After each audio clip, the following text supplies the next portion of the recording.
Hello and welcome to the Good Stories Podcast. I'm Jody and excited to be here again with Stephen. And today we're jumping into my most read book. That is the book I've read the most number of times in my life to date. And that is Jane Eyre. And by jumping into it, I mean Stephen is kind of making me do this one. But in a nice way. Because I do love it. It's confusing because it's my favorite, but that also means I'm more than a little intimidated to talk through it. So, in high school, you're assigned books to read, and then you have to analyze them. And that actually made me like those books less. It wasn't until I read them by my own choosing that I would truly love a story. So hopefully this isn't anything like that. This isn't an analysis, but it's sharing a story that I love dearly. Because it is really good. It's got the love story, the mystery, some unshakable faith, fortitude, and in the end, forgiveness. But like most books, it's best to defer to the author on what it's actually supposed to all be about, or it was intended to be about. So here's a line from Currer Bell, also known as Charlotte Bronte, the author, as she's thanking her readers for their interest in, quote, a plain tale with few pretensions. I've read many opinions and commentaries that suggest Jane Eyre makes some big statements about powerful heroines and feminism, and in large part, I disagree. I'm with Charlotte. I think it's a fairly plain book, in that it focuses on right motives instead of grand statements. And it is decidedly lacking in pretension, even though it's set in Victorian England. But I know a lot of people who love this one, and I think really it's because Jane isn't some powerful heroine. She is very convincingly a person. She has doubts, fears, and pains, but she is consistently herself and holds true to her values. And no matter the circumstances around her, she conducts herself well and learns from those that are worthy of respect, the people she meets. And maybe most importantly, she makes some really hard decisions to uphold what she knows to be right. And I love that about her. So enough prelude, time for her story. Jane Eyre is a poor orphan girl raised in the home of her wealthy but cold aunt. Treated as less than a servant, she is miserable in her time there. Eventually, she is sent off to a boarding school to get her out of the house. The situation is also bleak at school, but she is smart and hardworking. Over time, she develops a sense of belonging and even works as a teacher after graduating from that school. Even though she is comfortable at the school, she longs for adventure and applies for a position as a governess. She is hired to work at the remote home of Thornhill, where she quickly develops a liking for her sole pupil, a little French girl named Adele. It is while working in this post that she meets and falls in love with the stern master of the house, Mr. Rochester. Over time, Mr. Rochester confesses his love for Jane and asks her to marry him. At the wedding, a shocking truth emerges which makes it impossible to proceed. Still madly in love, Jane leaves Thornhill to try and make a new life for herself away from the site of her heartbreak. She must work both to reconcile her past and to build a new future. So there is a big mystery in this one, but there's also a love story.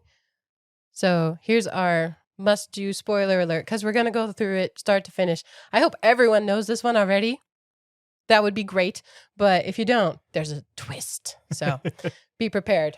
Yeah, more than one, because I read this when I was younger and I thought I remembered the twist. And the twist I remembered came halfway through the book, and there were many more afterwards. So this is one that the spoiler warning, take it seriously, because there are things in here that would be fun to read and get for the first time. Like you just did. Hey, it's Thornfield. Thornfield? Ah! Why No do hills. I keep saying Thornhill? I don't know. You're wrong. All right. Well, I'll work on that, but I can't promise I won't say Thornhill more than once. Just know by Thornhill, he means Thornfield, but it's okay. Just a different location. This, as I said, was my second reading through this one, and the last one when I was much younger. And I've been thrilled to do this one because Jody has read this one so much and loves it so much, and I'm excited to go through it with her to share some of that passion of it. And one of the things that struck me as I began reading this is that this book truly is worthy to be a favorite book. There are some times when people tell you what their favorite book is, and you kind of go, that one? That sounds horribly pretentious and condescending, but there are some books that just don't have a lot of meat to them. And it's like, well, okay. This one, though, just has depth, and I can see why somebody would truly love this book and why it would be, again, worthy to be a favorite book. I'm so glad you liked it because I would be sad if you didn't. So this one came out in 1847, and it was published under a pseudonym, Currer Bell. So the Bronte sisters are a thing. If you don't know, there were 3 who published. So there's Charlotte, Currer Bell, CB. They match their initials, which I like. Emily is Ellis Bell when she first published, and she wrote Wuthering Heights. Sad book. Have you read that one? I have not read that one. Ooh, that is a tragedy right there. And then there's Anne Bronte, Acton Bell, AB, and she wrote The Tenant of Wildfeld Hall, and I think a couple other ones. And I read that one long ago and actually really enjoyed it, but I don't have a current copy of it. So someday I'll find it and read it again. But they were all wonderful, true. Like they talk about books together. They made up fake worlds and fairy tales with their brother. I mean, these were things I did not know before looking into her as an author. I didn't know she wrote other stuff. Have you heard of these? Villette, Shirley, and The Professor are the ones I wrote down. Only in my research for this book, or only in my research for this show, as I was going through Wikipedia and Google. I certainly have never read any of them. Yeah, I'd never heard of them at all. So maybe they're just hard to find now. I don't know. I have to look. I also didn't know they all died young. Yes. Tragic. I mean, Anne was 29. Anne and Emily, her sisters, both died of tuberculosis at 29 and 30. And then Charlotte died at 38, not from tuberculosis, pregnancy complications. I mean, that is not a long life, especially for all of them to be published women authors in Victorian England. Yeah, they cranked out the work. I mean, they really did something amazing. And it does speak to just the dangers of life in that time. Growing up as I've done in this age, I don't tend to think about that, the risk of people just dying. But boy, they certainly saw it in their family. I mean, these 3 sisters weren't the only sisters born. I think they had 2 older sisters that died young. And I think they had a brother, but he hung around for a while, if I recall. I think so. But yeah, the other 2 sisters died really young, I think also from tuberculosis. So what is tuberculosis? Tuberculosis is a caseating granulomatous disease of the lungs. Translate. It's an infection. It's from the tuberculosis is the name of the organism that invades the lungs. In many people, it can sleep in the lungs. So there's active and latent tuberculosis. And this is part of what makes it so dangerous, because latent tuberculosis can live there for decades before it wakes up and then can spread and kill people. In a time before antibiotics, before the medicines that we now have to treat this was really, really deadly, really dangerous, and highly contagious. So very much endemic in certain parts of the world where it just slept as this latent form and then would wake up at other times. Usually it was most dangerous if you have something suppressing your immune system in another way. So times of high stress or other illness or things like that has a tendency to make it recur and wake up. Yeah, and it is relevant to this story, and I actually think I got her 2 older sisters wrong. I think theirs was typhoid fever, Okay. not tuberculosis. But hard life. I mean, Yeah. much shorter lifespan, and they did a lot in it. And what struck me too is all 3 of the sisters, the ones who published so well, were all outlived by their father. So their father was still alive at the end when they had fans. People were coming to the home afterwards. Um, Can you imagine it- outliving your children like that? Just no. no, Oh, that's hard. And he was, I think, a clergyman. he was. So I'm going to switch to a lighter thing that Oh, I good. just think is kind of funny. His name was Patrick, and originally the name was Bronte. It was actually, I saw it spelled in the Gaelic way. And if anybody has looked at Irish spellings, they're insane. But the anglicized version of it would be Brunty, Brunty. And then he changed it to Bronte. And there's theories about why he did that. But the Bronte is a bit of an affectation. They're really half Irish, and it was Bronte originally. That's funny. They're just into changing names. Oh, totally. I do have a quote from Charlotte Bronte. I think it's from a journal she kept, where somebody asked her why she didn't use her real name when she published. And she said, "We did not like to declare ourselves women because prejudices were strong and literature was not an avenue for women. At that time, it would have been hard for them to get published. I like that the three of them first published a book of poems together, and it sold 2 copies. So not a huge beginning, but they shocked their publishers when they showed up there as women with like the message to come meet them in person. Mm-hmm. Yeah, a little surprising, but good for them. And man, I do love the stories that they came up with their brother. I'll talk a little bit more about that later, but really fun family. I don't think they, from what I read, that they even really wanted fame. I think they enjoyed coming up with stories. Mm-hmm. And Charlotte in particular, I think she was looking at the other things her sisters would write and like, well, you make your heroines so dashing and daring and talented, you know, who could help but love them? And they're like, well, you have to have that to make them likable. She's like, nope. No, you don't. I'll show you. Watch me. And she did. And it's my understanding is that Charlotte Bronte was the most immediately successful of the 3 works, that Jane Eyre really took off from the beginning and attained quite a following very quickly. So she was on to something with the way she did that. Yeah, I've been reading just about stories in general and why people like to read. I mean, not everybody, that's too far. Most people like to read something, or even if they don't read something, they wish they did. And it's a different avenue perhaps for everyone, but there's something to books where you make your own pictures in your mind, because in a movie they give you the picture, right? You're kind of fed the picture of the person, how they'd move, what they'd look like. That's different in a book. It's different in a story that's told to you. You get to make up some of your own pictures. And I think you don't fall in love so much with someone's appearance in a book and a story. Or if you do, it's a good picture in your mind. It's more about who they are. I think that's very true. And Jane is described so well and demonstrated throughout this who she really is internally and to her own conviction. I love it. So, should we get started? I think so. That demonstration of who she is starts right out of the gate. The beginning chapters of this is another British work where all the places have names. Some of them I'll even get right. This first one, I believe, is called Gateshead. I agree. Yes. Got it. Somebody can be Gateshead or something. I read it Gateshead. I don't know. Jane is only 10 years old when this starts. She is a very little girl, and she is a very, very lonely and abused little girl. I've got to admit, it was hard for me to start this because it starts very bleak. It's a very effective literary device. It gets you into it right away, but she undergoes some suffering. So she is an orphan. Her mother had rich relatives. Basically, her mother and father died while she was still a baby of typhus fever. A lot of people died in this book in her background. That's why she's an orphan. And so she lives with her wealthy relatives basically because her uncle made his wife promise that she would rear her, bring her up. Like a deathbed promise. Yeah, like his last wish. You will do this.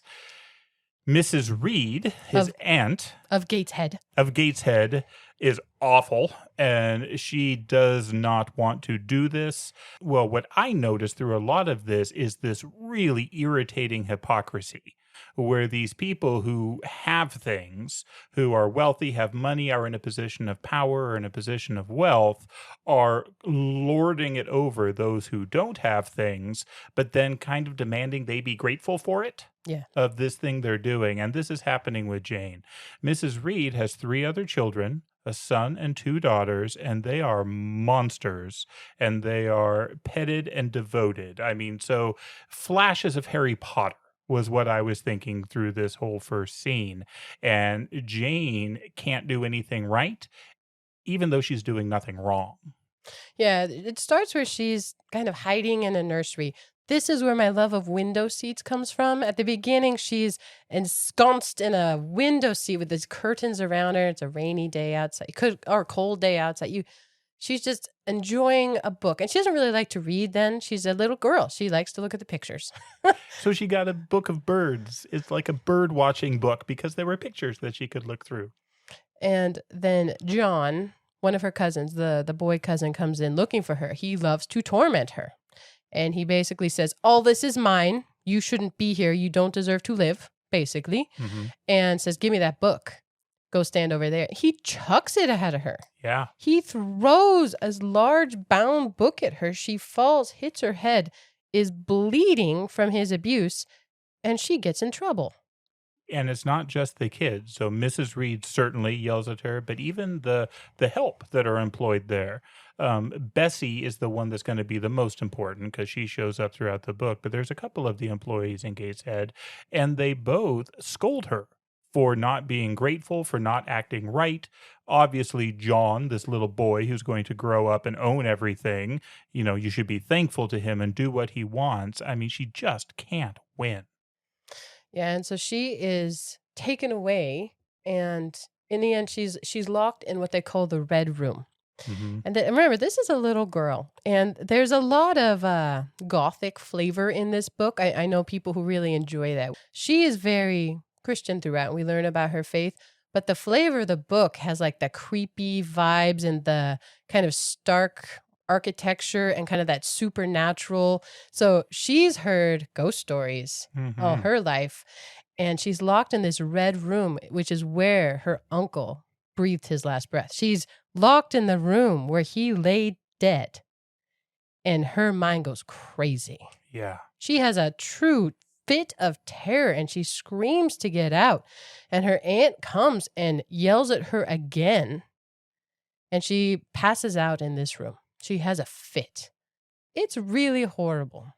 It is. Like I say, it was hard for me to start this, but it paints the picture really well. The whole world is stern. It is that gothic sternness. I mean, even the Christianity in this book, though, is very much Puritan Christianity. And so it is stark in its own way. And there's a whole sequence that goes before she's put in the Red Room that really jumped out at me. This was where, this time through, I realized, oh, this is fantastic writing that really shows you the setup and what's going on in the mind of this little girl. The lady's maid is yelling at her, for shame, what shocking conduct, Miss Eyre, to strike a young gentleman, your benefactress son, your young master. And she responds, master? How is he my master? Am I a servant? And the maid responds, no, you are less than a servant, for you do nothing for your keep. There, sit down and think over your wickedness. Oi. And then where she's set to do it is in the Red Room. And so she goes in there, she has the fit, and it doesn't go well for her. I mean, I think everybody has some place in that when as a child that they're just terrified of. Did you have a spot that you just didn't like to go? No, I mean, not that I'm not a timid child, but one doesn't come to mind, not a specific place. Mine was taking the garbage cans down the driveway. Oh. Because we had a long driveway down this hill from our house down to the road where you put the garbage cans. And I have come to love the moon, but it would like shine through the leafy trees, which sounds pretty unless you're a little kid thinking about ghost stories and terrible things in the woods about to eat you. So I would run down and I would run up. Yeah, terrifying. Okay, yeah, that makes sense. Yeah, childhood can be scary, how they build things in their mind. And so this isn't just the first chapter. Throughout this, we're not going to go individual chapter by chapter because this is a longer book. But this first part, you can tell this is an autobiography. And some editions of this book say at the beginning, autobiography, even though it's not her actual story, Currer Bell, Charlotte Bronte. But this is Jane as an adult looking back on her life. And I think this is one of the first books that was written from a female first-person perspective. That was revolutionary and pretty groundbreaking for the time. Yeah, interesting how many times in this read-through for me, I noticed she's looking back with forgiveness and perspective and kindness. Even at the beginning when things are horrible and she's terrified in her mind, she's looking back even at this awful situation with understanding about who her cousins and her aunt were, how her aunt couldn't look at her any other way because she was honestly envious, Jane being her husband's last wish to take care of his niece, and because her children, her aunt's children in her mind are so shiny. Right, I think it's Georgiana. You don't have to remember all the names, but one of her cousins is this just spoiled, spiteful, but very beautiful child. She's very perfect and pretty for the time. she's a terrible person. Mm-hmm. But Jane can look back as an adult without that pain around it, even though she's describing these hard things. I love this line. And this is where, as I said, I started to love Jane and I started to see how deeply she was written, how much of her psyche came out in this. So during these first chapters, there is an episode where she does respond in anger. And she says, "Something of vengeance I had tasted for the first time, as aromatic wine it seemed on swallowing, warm and racy. Its after flavor, metallic and corroding, gave me a sensation as if I had been poisoned." So she does not want to respond with vengeance, with anger. She just wants to be loved. She wants to fit in. She wants to love and be loved. And this is part of her personality from the very beginning of this book in these first 5 chapters that all take place at Gateshead. Yeah, after she passes out, they do have an apothecary come, not the real doctor. That's for the family. She gets the second, but he's a nice man. And she's just spent. She just had this fit. And he is the first one who references maybe she should go to school. And her aunt loves that idea. Jumps at it. So she is sent to a charity school. But it takes a little bit of time. And it does say something here about how she has one doll. And she loved the doll because we must love something. And so she takes care of this doll. And as she's going, Bessie is the name of the kind of housemaid who mostly takes care of her, the closest thing to a mother or any kind of loving nature around her. Mhm. And how they describe her leaving this cold, terrible home is really sweet, where she just clings to Bessie's neck. And she's still sweet and she wants to love. She has much capacity to love that has been unfulfilled in this home. Mhm.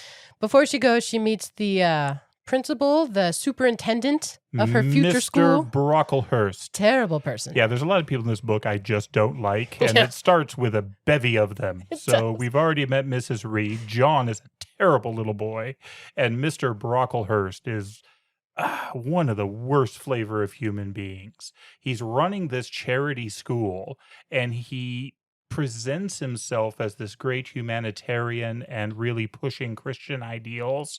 He's just cruel and he's cheap.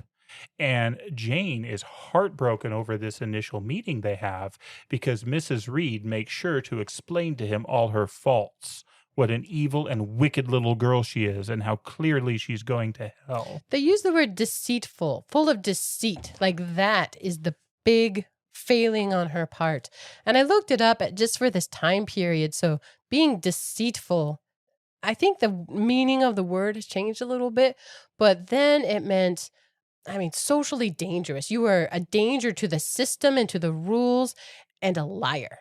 You're full of sin. You're going to hell.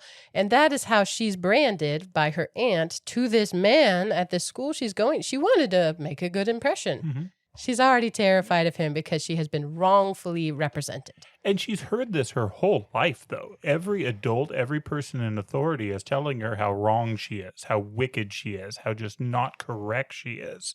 And I think you can't help but believe it when everybody is telling you that over and over and when you're this young. And another fascinating passage with Mr. Brocklehurst is meeting her for the first time and explaining, heaven and then the fiery pits of hell and asking, "Do you really want to go there?" And she says, "No, sir." "What must you do to avoid it?" And her response is great. "I deliberated a moment. My answer, when it did come, was objectionable. I must keep in good health and not die." She's honest. She is. So this is what she's been told. She's been told that she's doomed to this, so she knows if she dies, she's going to hell. She believes this. So she answered the question honestly. "Well, I better not die." Was not the answer that Mr. Brocklehurst was wanting to hear. Right. But she's going to go to this school, and this is her moment of vengeance, where she basically lays into her aunt. And that vengeance, those words, that poison she speaks may be true, may be deserved, but it does leave her feeling empty. Mm-hmm. And from there, she leaves this school. It's a very striking picture to paint from the beginning. And I'm sorry if it's bleak. Some things in life are. And this book isn't just bleak. And I have a friend who struggled to read it because the first part of it is hard. The school, as you said, is hard as well. But you get to see flickers of light. And that's very important. So she travels alone, this 10-year-old girl. She has very little with her. And she ends up at this school that's very far from her prior home, from Gateshead. It's called Lowood. Lowood. It's a bummer of a name. It really is. But flickers of light, like you said, this is where. So we've met one already. Jane is a flicker of light. Even in those first very bleak chapters, we see brightness and goodness and truth and even some humor in her. So we see that in Jane. And then in Lowood, we meet some other wonderful ones. We finally get to meet Miss Maria Temple and we meet Helen Burns. But it takes a little bit to get into that and for her to get to know them. Yeah, so this book is, I describe George MacDonald things as wordy because he kind of waxes poetical. This one is very thorough. So I've never found it too wordy, but think like Austen flavor, Jane Austen for Austen fans out there, where there's conversations and there's a lot of her own internal thinking, like du Maurier books, Daphne du Maurier books, where there's a lot of both her thoughts on things and the conversation she has, plus descriptions, which makes it add up. But I have never struggled to get through it. I love it all. So at this school, there's 80 or so girls. They're all charity cases, so they come with very little money. Local rich people provide donations. But Mr. Brocklehurst is the overseer, and he is stingy and harsh and going to teach them how to be, Puritan. Let's go with Puritan. But they are cold all the time. Mm-hmm. They are hungry all the time. The food is unedible a lot of times and very strict. Yeah. And he keeps spinning this as a virtue. When she shows up, the very first meal there that she gets to eat is porridge, and it's burnt.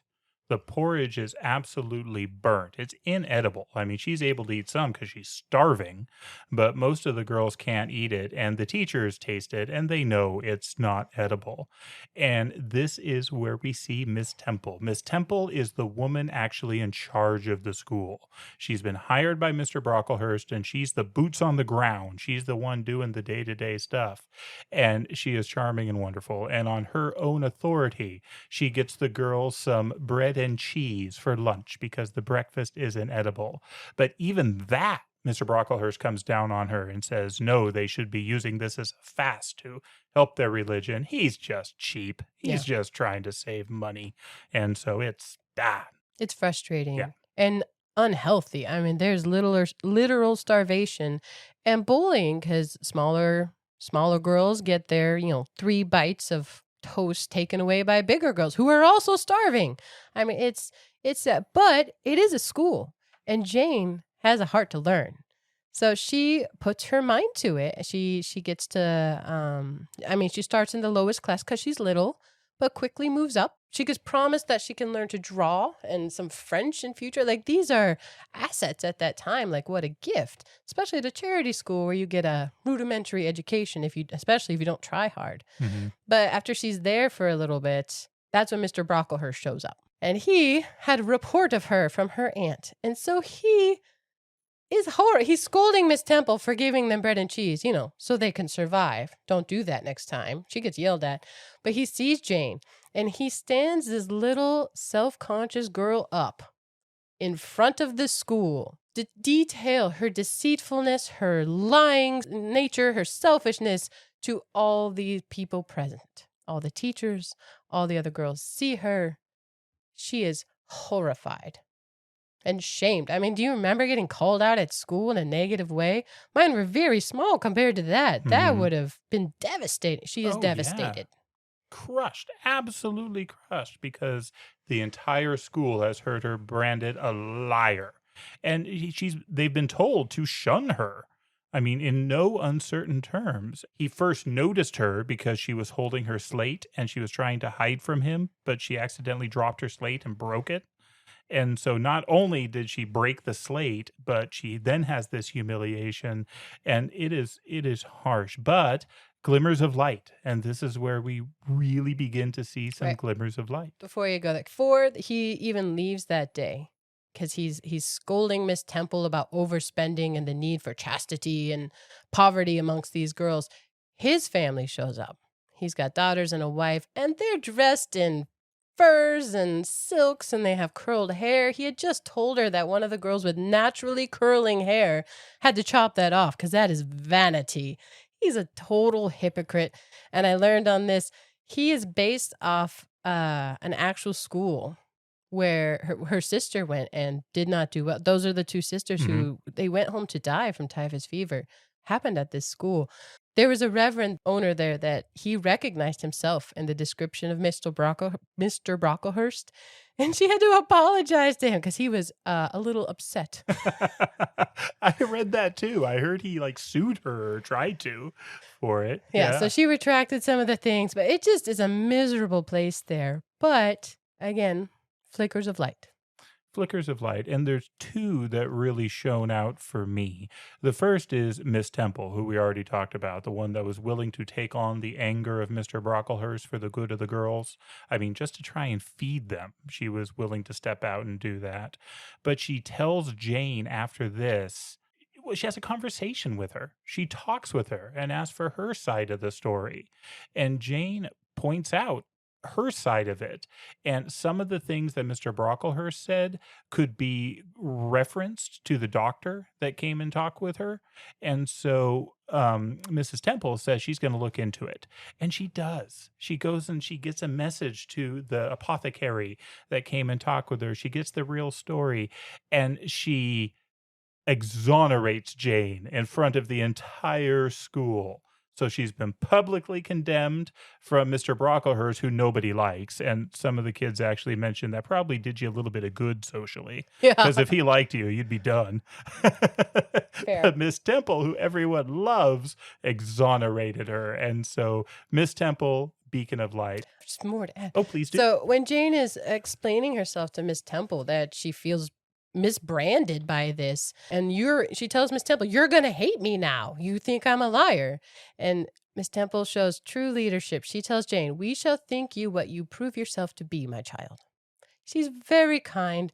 She also moves purposefully and well with confidence. She doesn't appear down. A lot of the other teachers get down. This is not a happy, easy place to work either. But Miss Temple really leads by example. They describe their Sunday walks, which are just misery in the cold. I mean, it's brutal. But Miss Temple is always encouraging. And yes, she exonerates her and she's wonderful.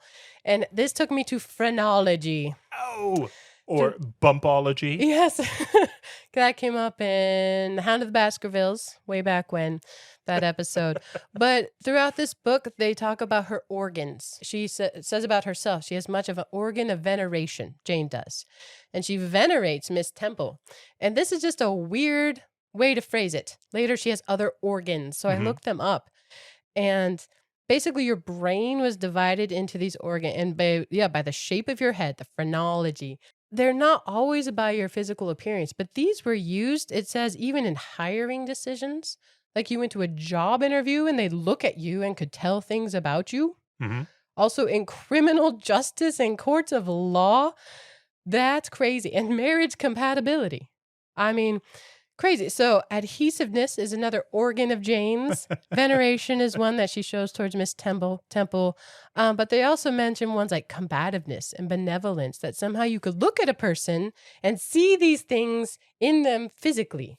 That is interesting and I apparently very Victorian. Oh, it was huge during that period. This was massive. Actually, a lot of what we know, or some of the early real deep research that happened with the brain, came from this. The idea that there's a material cause for actions, thoughts, things like that, really came from this phrenology, as it was called and studied.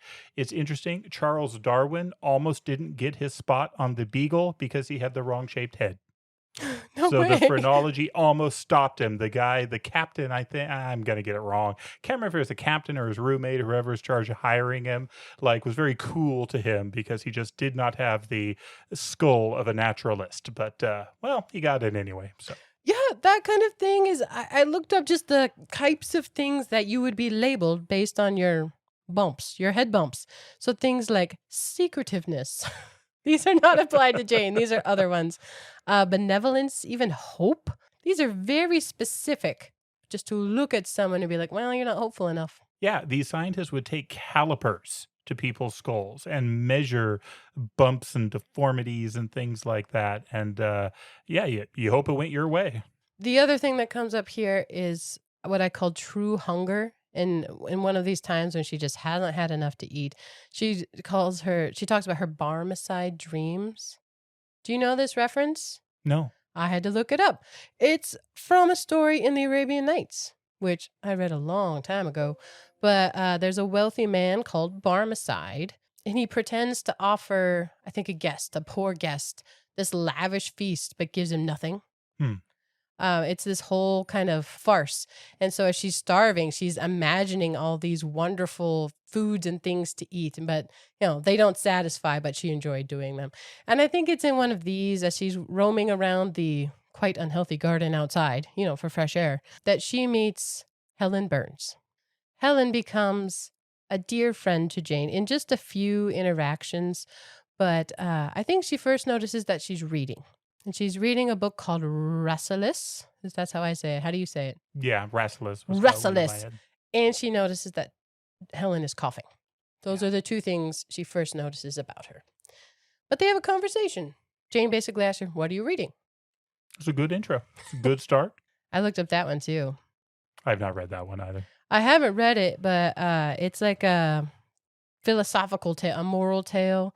Rasselas is a young prince, and he's stuck in this luxurious but isolated valley. There's nothing to do there, but it's called the Happy Valley. And even though he's very comfortable, he's restless. He wants adventure. And so he heads off, and he's still dissatisfied. I mean, it's kind of a bummer of a tale. Mm-hmm, mm-hmm. So kind of appropriate Wherever for the time. you go, there you are. Is that kind of the but idea? in the negative way, because you could take that positive too. Sure. But anyway, Jane asks her, "What are you reading?" And they talk about this a little bit.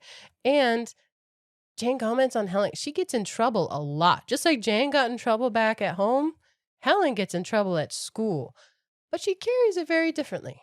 Jane can't believe how she does it. She'll be up in front of the group and being mocked and criticized for her slovenly habits, for her uncleanness, for her lack of focus. And Jane is confused on several points. One, this woman is obviously brilliant. This little girl is a philosopher and a theologian. She has read and studied and knows things as this tiny little girl. And that comes through very clearly. So that confuses her, that why is she always getting in trouble when she's so smart, and why she seems to do everything right and she carries herself real well. And then that's the other thing that confuses her, is how does she not snap? How does she not just break down into a puddle when she's being critiqued and criticized in front of everyone? Yeah, so Jane learned some very hard lessons from Helen just by her example. At some point, Jane is describing Mrs. Reed, her aunt, to Helen. Like, well, when I got in trouble, I had to act out, right? She spouted poison at her aunt. Like, that was right for me to do that. And it's Helen that says, "Life appears to me too short to be spent in nursing animosity or registering wrongs." So all these things, because she is taxed. I mean, brilliant little girl, but her head's kind of in a fog. She's thinking about things. She's a philosopher. Mhm. She's a little bit older than Jane, 13 or 14 maybe. Okay. But she also just has more understanding than Jane. So at that time when Miss Temple took Jane to exonerate her, to ask the truth about the situation, Helen came too, because she's her friend. And interesting that Miss Temple took some very special notice of Helen. Mhm. The teacher, the principal, takes very special notice of her. They talk about things beyond Jane's understanding, about concepts and books and languages, and Helen can keep up. And Jane, again, she has the organ of veneration. She just admires this. She can't participate, but she loves it and she wants to. So she learns that there are bigger, beautiful things, even in this hard place. But yeah, it sucks to be Helen. She gets in trouble all the time. Mhm. Like all the time. And Miss Temple asks her, "How's your cough?" Because she can hear the cough too. A little bit better. She's a very optimistic little girl. Yeah, so Jane doesn't know it, but you can kind of tell as the reader that Helen has tuberculosis. Mm-hmm. She has that cough. It's not getting better. This was an interesting thing to me. At the turn of the 20th century, the leading cause of death in the U.S. was still tuberculosis. Is that just the advent of antibiotics that would change that so drastically? Yes, we also learned more about it. We Hmm. learned how to screen for it. We came up with better screening tests. Worldwide, there are some immunizations for it of some benefit. They're not as good as most of the other immunizations we have out now, but we got really good at treating it. And we also came up with things like the x ray machine. So we could identify active lesions on chest x rays. So we can differentiate between latent and active tuberculosis. Hmm. Tuberculosis is most dangerous when it's in an active form. And so little Helen here is spreading this right, left, and center. So there were things like this that we got much better at identifying, much better at treating. Yeah, but this is a sad turn. But then spring comes to Lowood and the weather is better. And so for Jane, she gets to spend more time outside. She gets a lot of liberty. She gets to roam. And when you get away from the school that apparently is in a very dark, dank, fog ridden area, you get brooks and trees and beautiful things. And she gets to experience that because sickness hits the school. But it's not tuberculosis, it's typhus. I have the quote here. Semi starvation and neglected colds had predisposed most of the pupils to receive infection. 45 out of the 80 girls lay ill at one time. Classes were broken up, rules relaxed. The few who continued well were allowed almost unlimited license. And so life got better for her in many ways, but boy, what a cost of these poor girls. Oh, yeah, and a lot of them die. I mean, it is really bad. But Helen's not part of the typhoid fever. Is that the same typhoid and typhus? Yeah. Okay. She is separated. She actually stays in Miss Temple's room. And I wondered about the infection. I thought it was infectious, but they don't treat Helen's disease like it's infectious. The typhus, they do. Mhm. So Jane and the other girls who don't have it, they want them out. They don't want them in the building because they know that is infectious. And towards the end of this scene, they do start treating Helen's as more infectious. Is that why she's in Miss Temple's room? It's why she's in Miss Temple's room. It's why she's isolated. And it's why they won't let Jane go see her.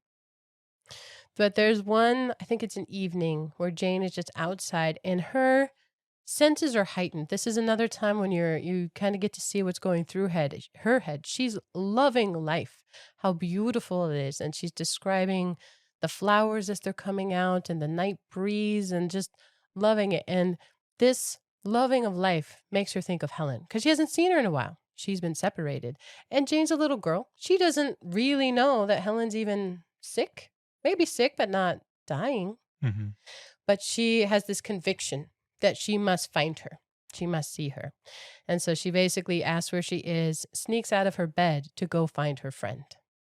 And what follows is heartbreaking and beautiful and sweet and loving because she does find her friend. And here she knows that she's sick, and Helen knows she's sick, and Helen knows she's dying. But Helen knows that there's more. Despite the bleakness of the Christianity that's been portrayed here, Helen believes. She believes in a heaven above her, and she knows that's where she's going. So she's not scared to die. She's not afraid of it. Jane is, and Jane is afraid of Helen dying, but Helen comforts her, and they get to be together, and they fall asleep holding each other in their arms. Yeah, I'm going to read part of this because this, I believe, is pivotal to Jane's development and basically her whole life. And because a lot of the first part of this book is hard and bleak, but Helen is a beacon. Helen tells her as they're lying together, I am very happy, Jane, and when you hear that I am dead, you must be sure and not grieve. There is nothing to grieve about. We all must die one day, and the illness which is removing me is not painful. It is gentle and gradual. My mind is at rest. I leave no one to regret me much. I have only a father, and he is lately married and will not miss me. By dying young, I shall escape great sufferings. I had not qualities or talents to take my way very well in the world. I should have been continually at fault. And Jane asks, but where are you going to, Helen? Can you see? Do you know? Helen says, I believe. I have faith. I am going to God.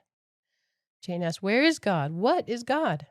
And she says, my maker and yours, who will never destroy what he created. I rely implicitly on his power and confide wholly in his goodness. I count the hours till that eventful one arrives, which shall restore me to him, reveal him to me. I can't believe you were able to read that. I've gone through this book many times. I love her deeply. She is wonderful.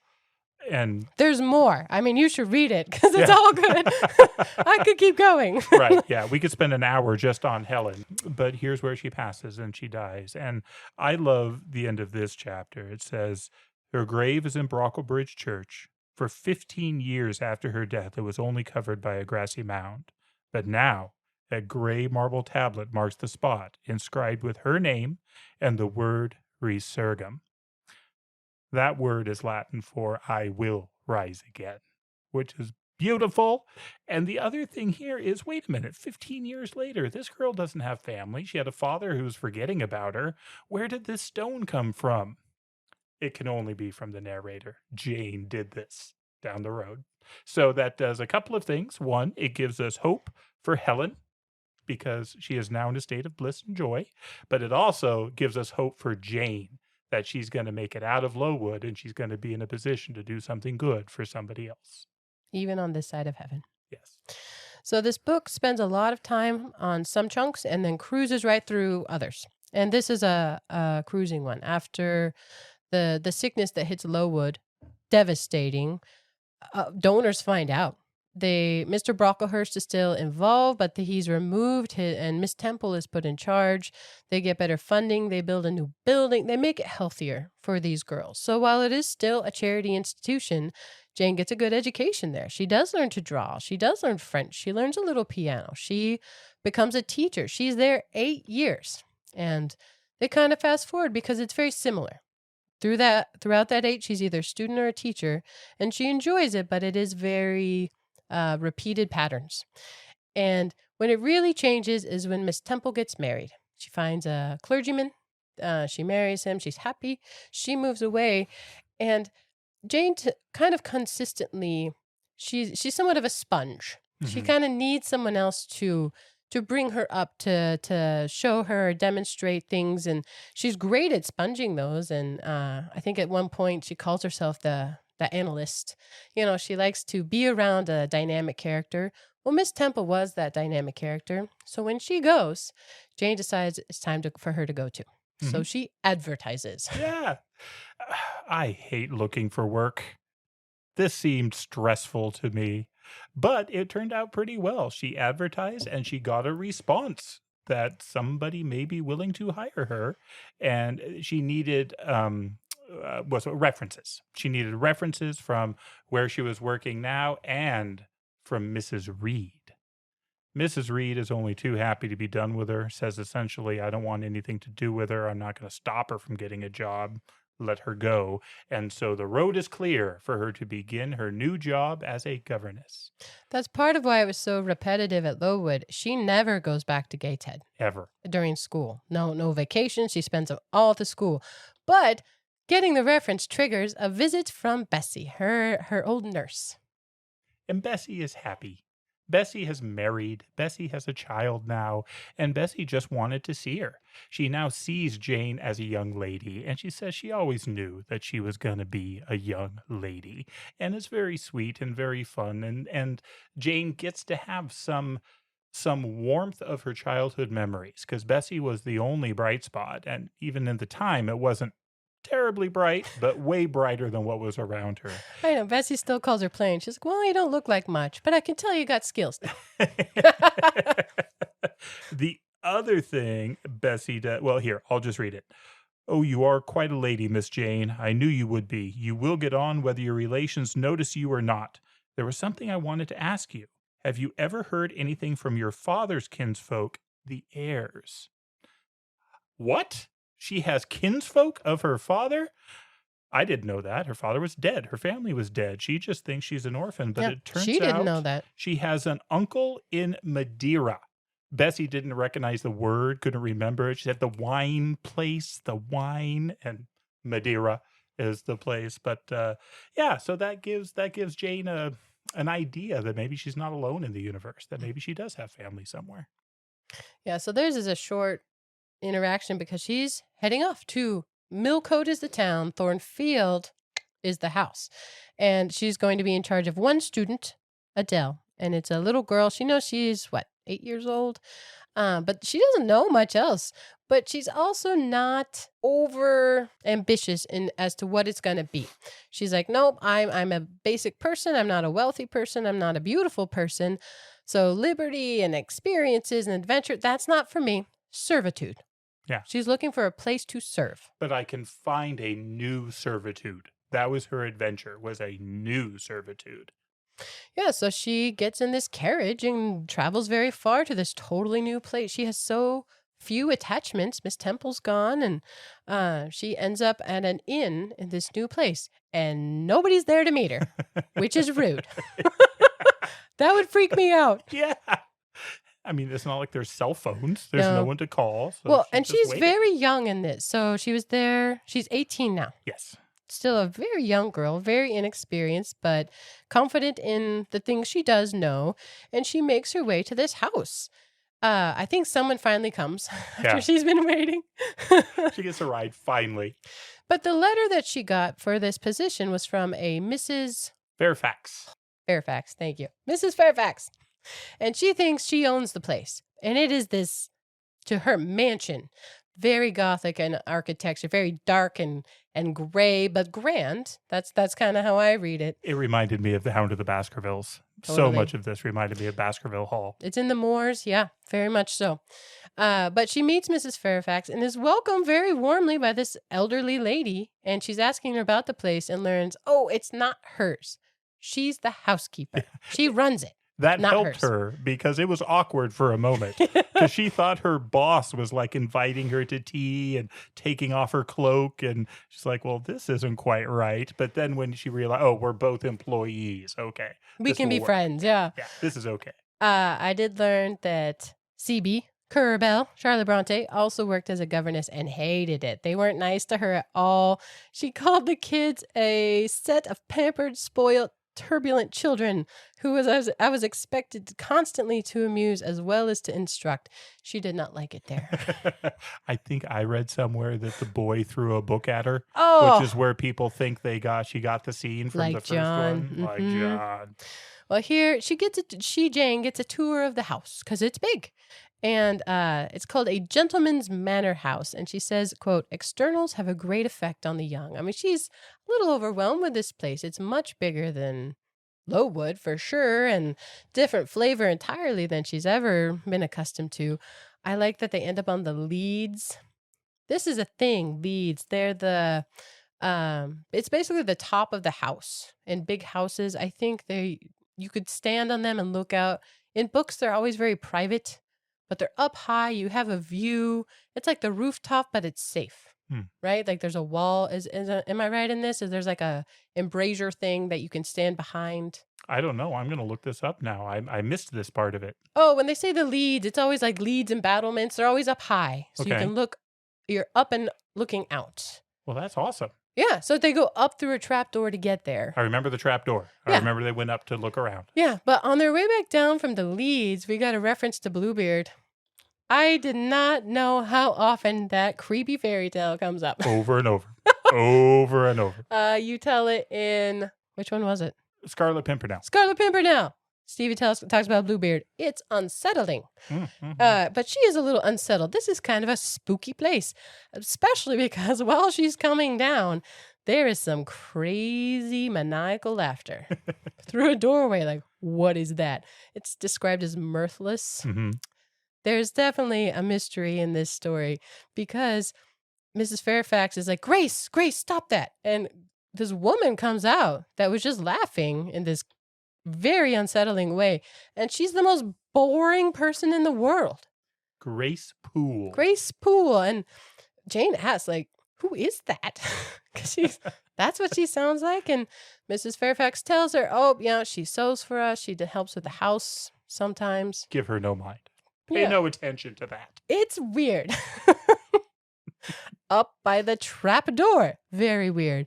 But other than that, Thornfield's a little boring. She meets Adele and they have a superficial relationship. She's a non-exemplary little thing and very French, only speaks in French. Yeah, she's not really great at anything. They No. like each other. There's some great parts here because Jane, part of the reason she could do this job was that her French is actually very good.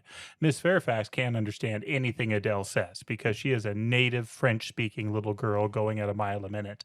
And Adele and Jane have a little get to know you conversation. And when Adele realizes that Jane can actually understand her, that helps a lot. Adele has a maid, Sophie, who is also a French speaker that comes with her. And Jane can be the go-between in between a lot of this stuff, but she's trying to assess Adele. What is her prospects? You know, how smart is she? What does she know? And Adele's is, can I dance for you? Yeah, she likes to So dance and sing she, inappropriate songs. well, that's just it. The songs and dances she's doing are from the wrong part of Paris. I mean, they're a little bit alarming to Jane that this is what this little girl is singing very innocently, but knows all the words. And that starts their relationship. And then she begins to act as a governess to her and to try and help her and teach her. And she does. I think their relationship is sweet. It is sweet. Adele needs someone to love her, and that grows over time. Jane is so implacably British, very solid in her and steady, and then in the priorities. And little Adele is just very quintessential Parisian, like shallow and pretty and cute, and she likes dresses, and part of that's just the little girl in her. But they are cute, and they learn to care for each other. But it's not very long before Jane gets bored. It's this huge house, but the housekeeper's there, Mrs. Fairfax, and a couple servants, and then this little girl and her nurse. There's not really anybody else for her to talk to. Very little else for her to do. So one night, I think it's fall now, she's been there a few months, she goes for a walk to town, gonna post a letter or something. And it's funny because she's walking along and she sees a dog. But she doesn't think it's a dog. She thinks it's a guy trash. Is that how you say it? Guy trash, guy trash. Sure. I looked it up. I'd not heard of them. No, but I've come across this concept before. It's basically an animal that's also a spirit or a fairy, usually nefarious, usually trying to lure people away into evil things, but not always. In some of the stories, they're beneficial and can actually guide travelers back on the right road. It reminded me of The Grimm. yes, we're back to Harry Potter. It reminded me of Harry Potter and the dog. I mean, we're in spooky Britain, so it makes sense. And it turns out her housemaid growing up, Bessie, her, as close to mom as she's going to get, would tell her ghost stories. And this was one of them. So she has kind of that bent toward the supernatural and the fae on the wind and the weather. And this, I guess, is a pretty cold and wild night. And this thing comes running up on her. The other thing I found about this phrase is that if you try and look it up of when did this become in popular parlance, they all quote this book. Yes. So this was where it made its entrance into literature. She made it famous. It was folklore before that. It was obviously fairly widely known, but this is where it made its entry into literature. Well, that's oral stories versus written. All right, these are oral stories. You tell them to the kids at night to freak them out. Worked. Why did they do that? To keep them from wandering on the roads at night. Well, Jane did not listen. She always was ornery. And good thing for the gentleman she's going to meet. So she sees this animal and thinks it's this spooky monster, but no, just a dog. Big black dog named Pilot because a man comes riding up on a horse behind him and yells his name when the horse slips on ice across this bridge. Jane had moved to the side for the horse. She doesn't want to get hit or anything. It's small country roads.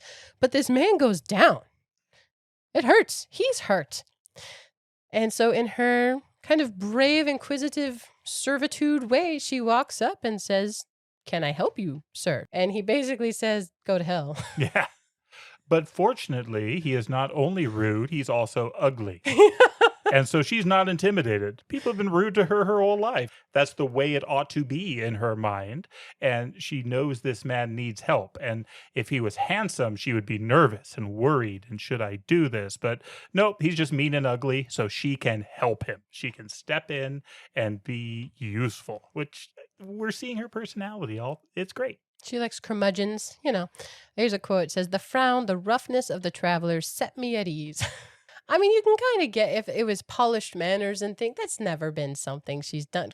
Drawing room manners and such. Like, she's polite, but Yeah, rough is better. Turns out he's actually injured. He rolled his ankle as he's trying to get back up on the horse, he finds out. So he doesn't want her help, but ends up using it. He leans on her so he can mount his horse.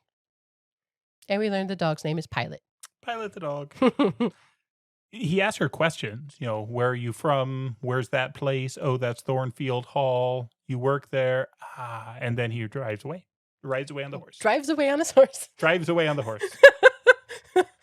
So she goes back into town and she takes her time. She doesn't want to go back. She's bored there, officially bored.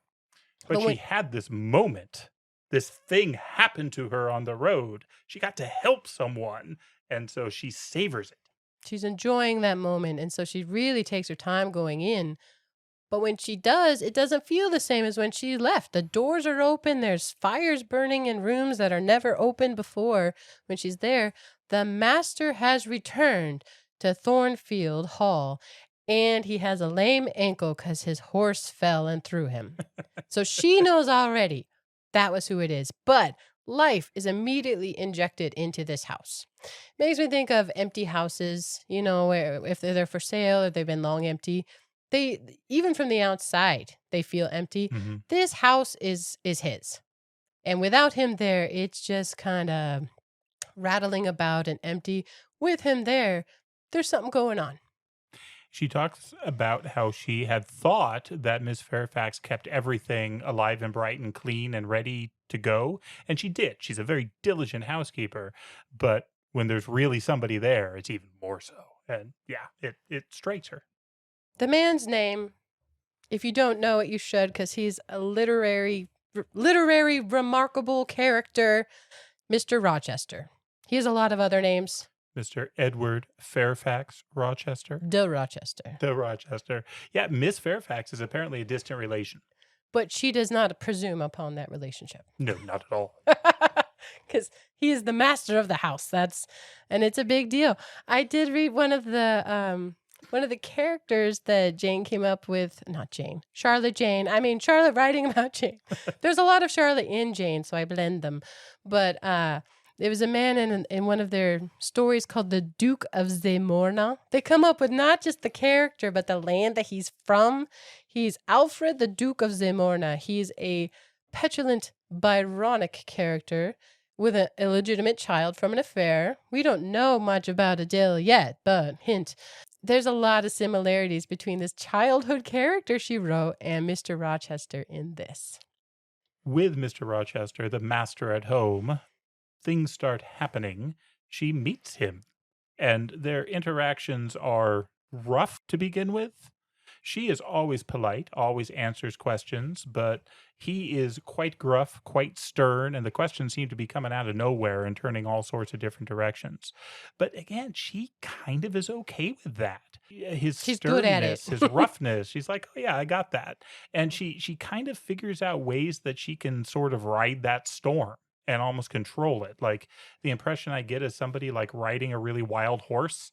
She almost enjoys it of like, how do I control this so that I don't get yelled at too much, or how do I respond or calm him? To me, it's a lot like the Austen Conversations, where it's this conversation puzzle, like how you play the game. And she, in her way, is very deferential, but he is abrupt. I mean, he's dark and ugly. They emphasize his ugliness very much. His organs are not pleasing.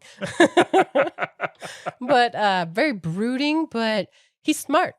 And he's had experiences, and she likes it. She's never had those. That's what she wants. She is drawn to someone who can provide her with kind of external stories and information and experiences, and she kind of likes to play that game. And she comments on his harsh caprice. I mean, he is very capricious. Sometimes he's very cranky and moody, and sometimes he's warm and outgoing, and she never knows which one he'll be. But one of the evening, I can't remember if it's the first one, he asked to see her drawings. Jane likes to draw. Mm-hmm. And he goes through them, and he basically keeps 3 and sends all the others to the little girl. Adele, you can look at those. Don't look at these and leave me alone. And they're interesting, especially for this girl, inexperienced girl. One, I think, is of a shipwreck with a corpse. And he says she does really wonderful things with light and dark in these pictures. And they're very reflective of kind of things inside of herself. But Mr. Rochester is always described as a Byronic hero, or later in the book, he's a corsair, like when they play charades. He's always this kind of dark, brooding character. So I actually looked up like why someone would call him Byronic. The poet, right? Byron. Lord Byron. Lord Byron. I don't think I've read any Byron until this. Have you? I have. It's not my favorite. It makes me think of Dead Poet Society. Robin Williams acting out Lord Byron. Yeah. But here's just a piece of why a man or character like Mr. Rochester would be described as Byronic. It's from the Corsair. That man of loneliness and mystery, scarce seen to smile, and seldom heard to sigh.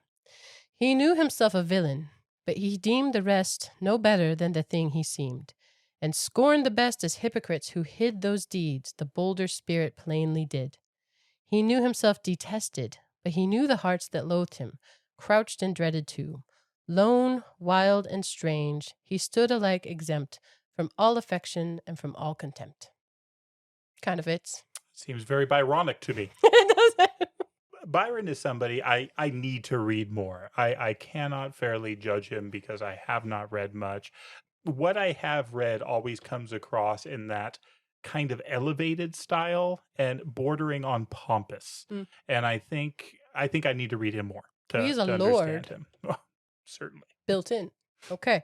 So through these conversations, we learn about Adele's backstory, where Mr. Rochester has had flings across the world. He's been debased, not too bad according to him, but he's just looking to be soothed, looking to be entertained.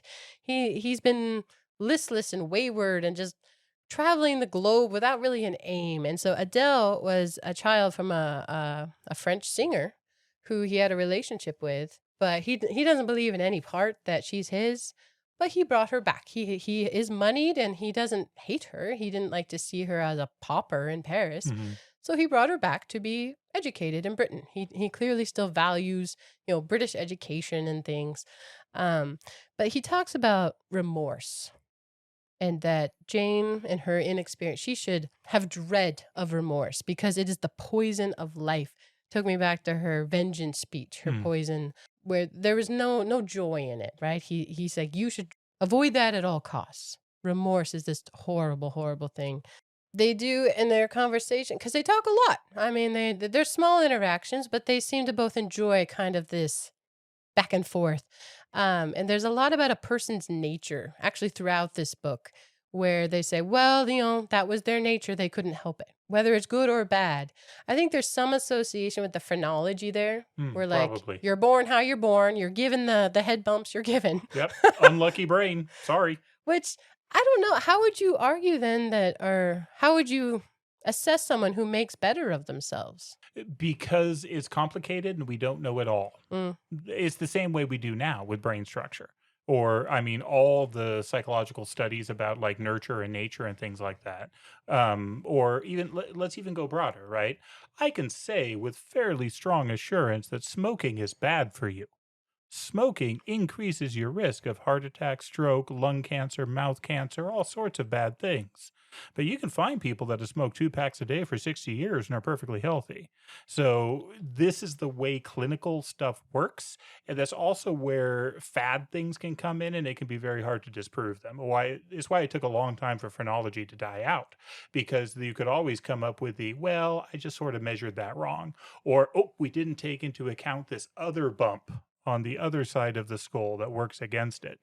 And so things like that could make it to where you can have gray area even with a very strong opinion. Fair enough. Well, this backstory for Adele actually helps Jane like her more, because she realizes, this is her nature. Her mother was this Parisian singer. She was taught these songs and these mannerisms, and Adele is alone. She's an orphan. Even Mr. Rochester doesn't really like her. I mean, he's paying for her to be educated, but that endears her to Jane a little bit more. So they do grow in affection and bond, her and her student, which is sweet. The other thing that Mr. Rochester tells Jane is that with her quiet self, she's a natural listener. He's like, people are always going to confide in you. That's just something about you. That's going to happen. You should expect it.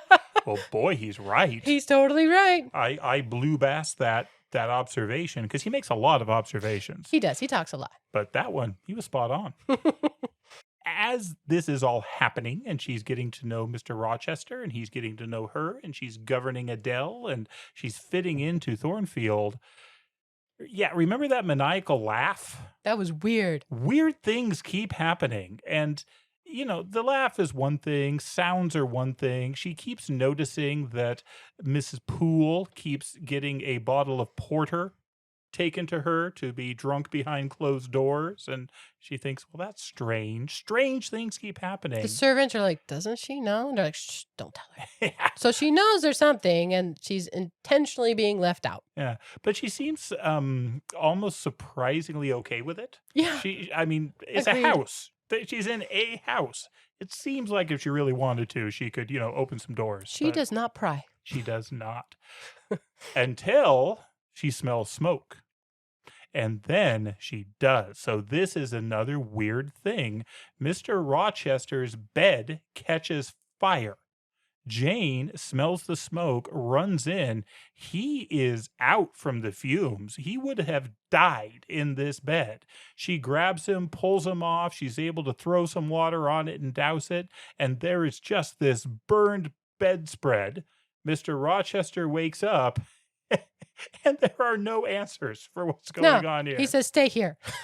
And she does. And he goes up to the loft through the attic, comes back quiet, and she asks questions, and he gives her nothing. Basically says, yep, Grace Poole's crazy, but don't worry about it. Grace catches a lot of flack. It's always Grace did it. She's a strange person, and she at least is in on the story, so she knows what's happening. Jane gets no answers, though.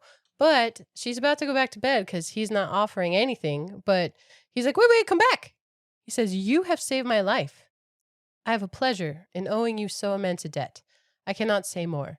Nothing else that has being would have been tolerable to me in the character of creditor for such an obligation. But you, it is different. I feel your benefits no burden, Jane. I love them together. I do. He was my first literary crush. People talk about that, like Gilbert from Anne of Green Gables. Probably not you. Girls talk about that. Yeah, I don't. Girls? I didn't think much of Gilbert. Girls? Maybe it was Anne. I don't know. But their dynamic is confusing. He is very confusing. But he's also charming and wonderful.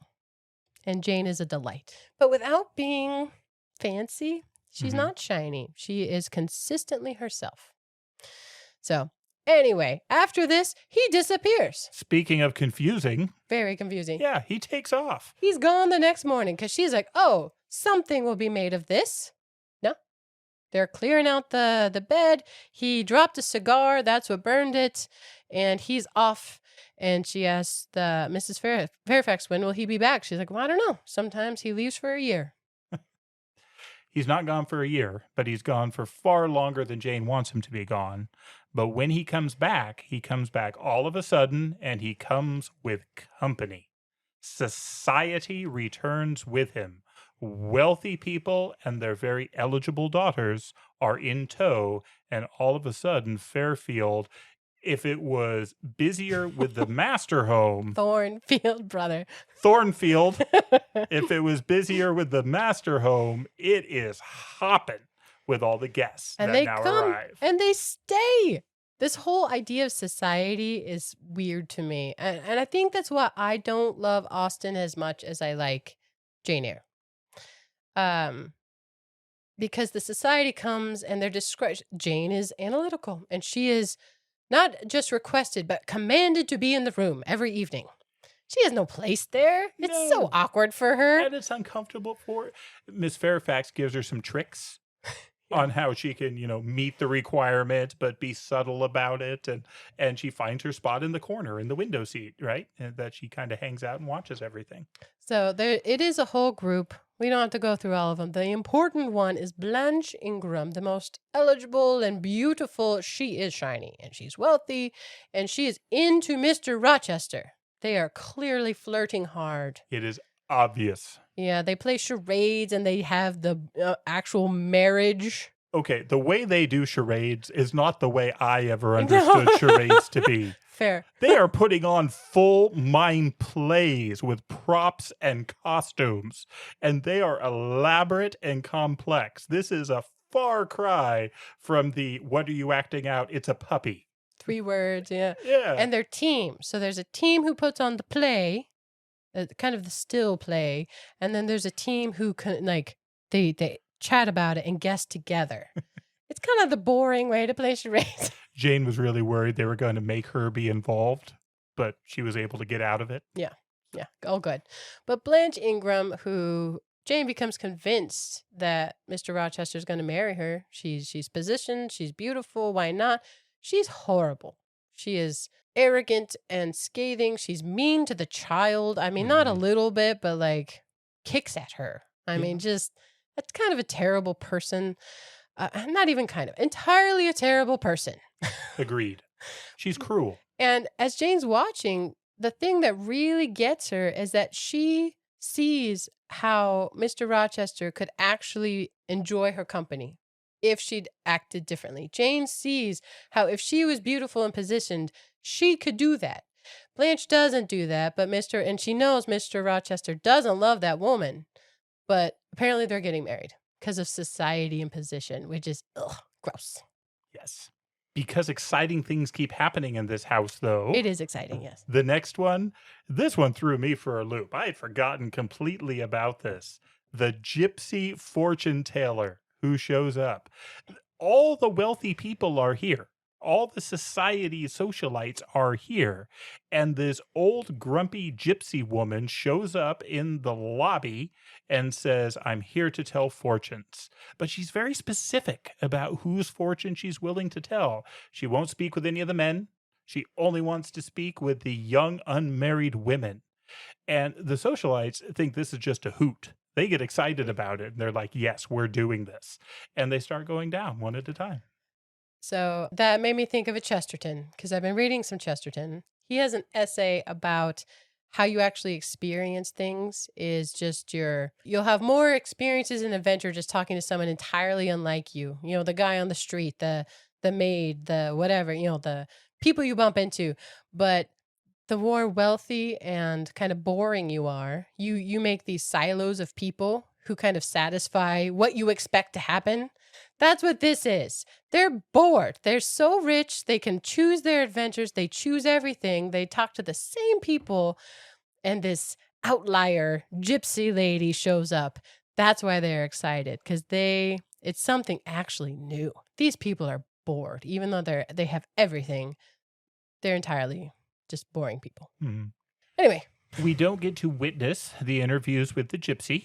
So the different women go down. In particular, Blanche goes down. The pompous, mean one. And Miss Ingram, Blanche, comes back and doesn't seem to be pleased by what she has heard. But she's not willing to talk about it, not willing to say anything. But it turns out the gypsy woman is still even more demanding. She knows there is somebody else that she has not yet spoken to, and she insists that Jane goes down and speaks with her. Jane isn't terribly excited about this, but she's polite and does what she's told, and so down she goes. I think you're wrong. She is quite interested. She's like, yeah, I'm happy to, but she's not going to be silly. She just wants to find out what's going on. Okay, I will grant that.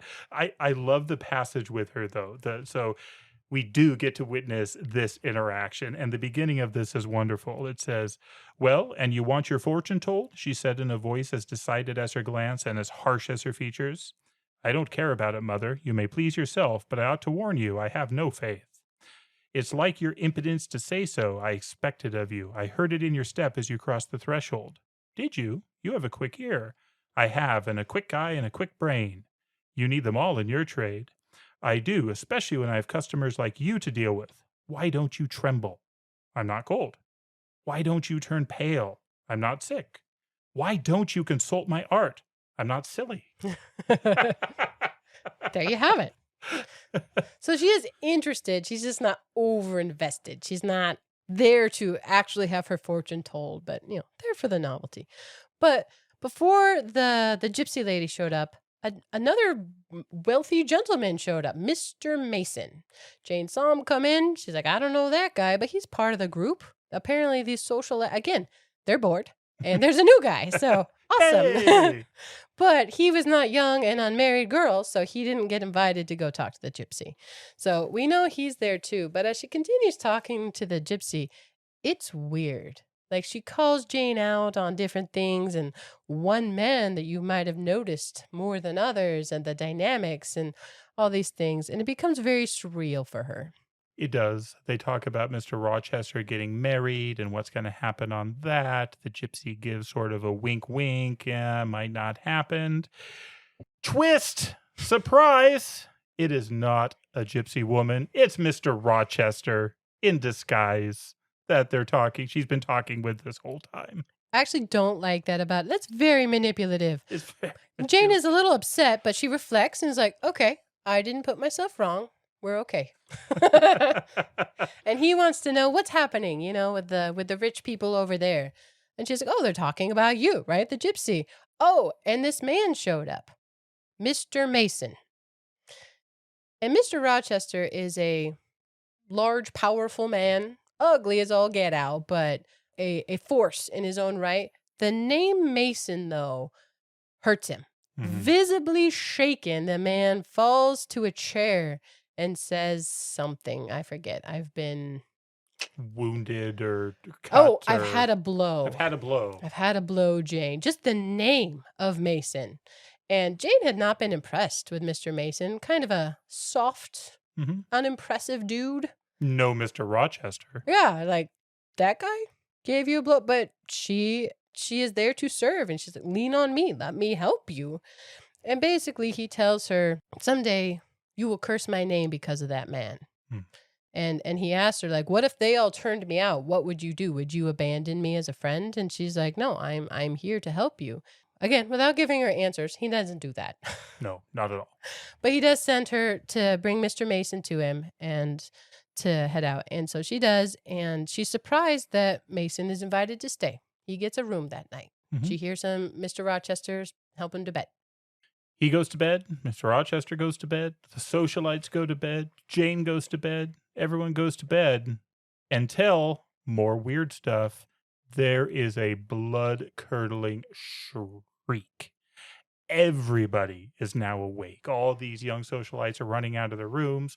Where's Mr. Rochester? Where's Mr. Rochester? I mean, it is panic everywhere. And Mr. Rochester shows up. And his attitude is always so funny. He's basically like, what? He is commanding, says, ladies, go back to bed. Gentlemen, be the example. This servant had a nightmare. You're making too much of this. But Jane's room is underneath the attic floor, the room in the attic.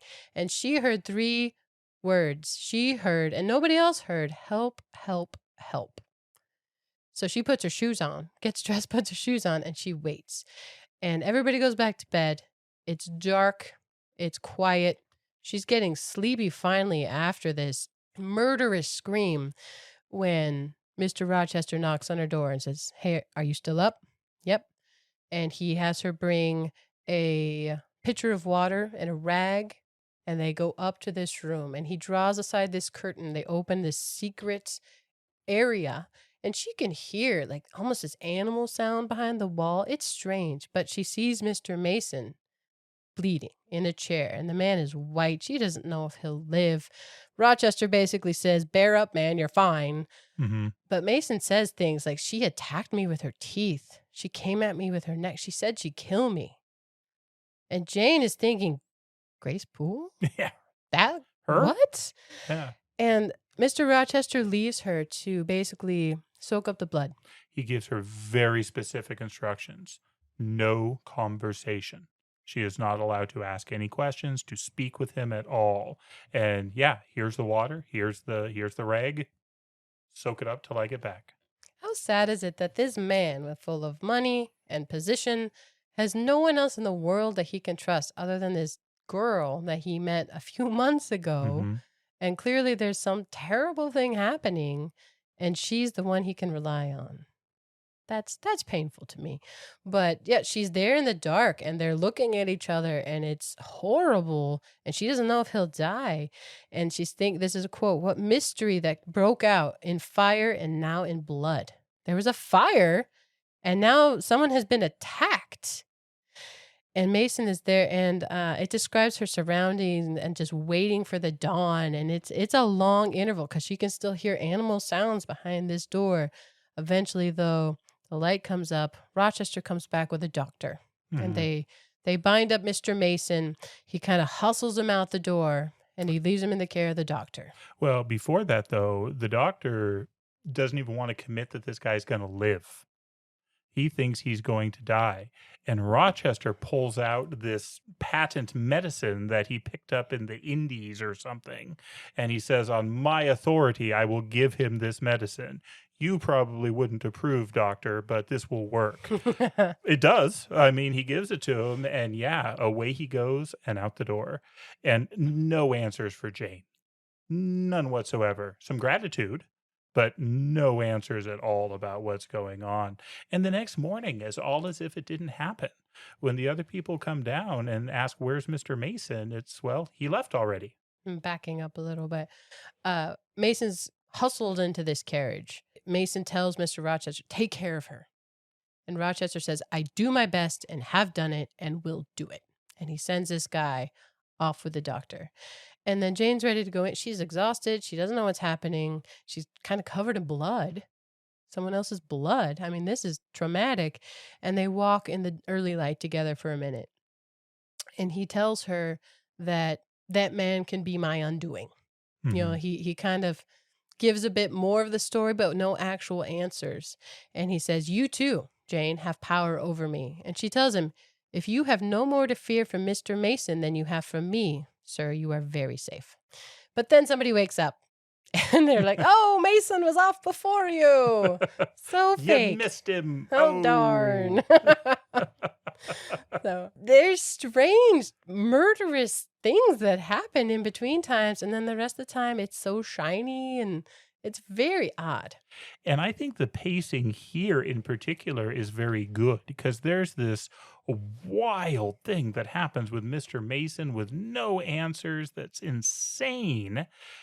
But Jane doesn't have time to think about it because somebody comes to see her and she gets a message out of her past.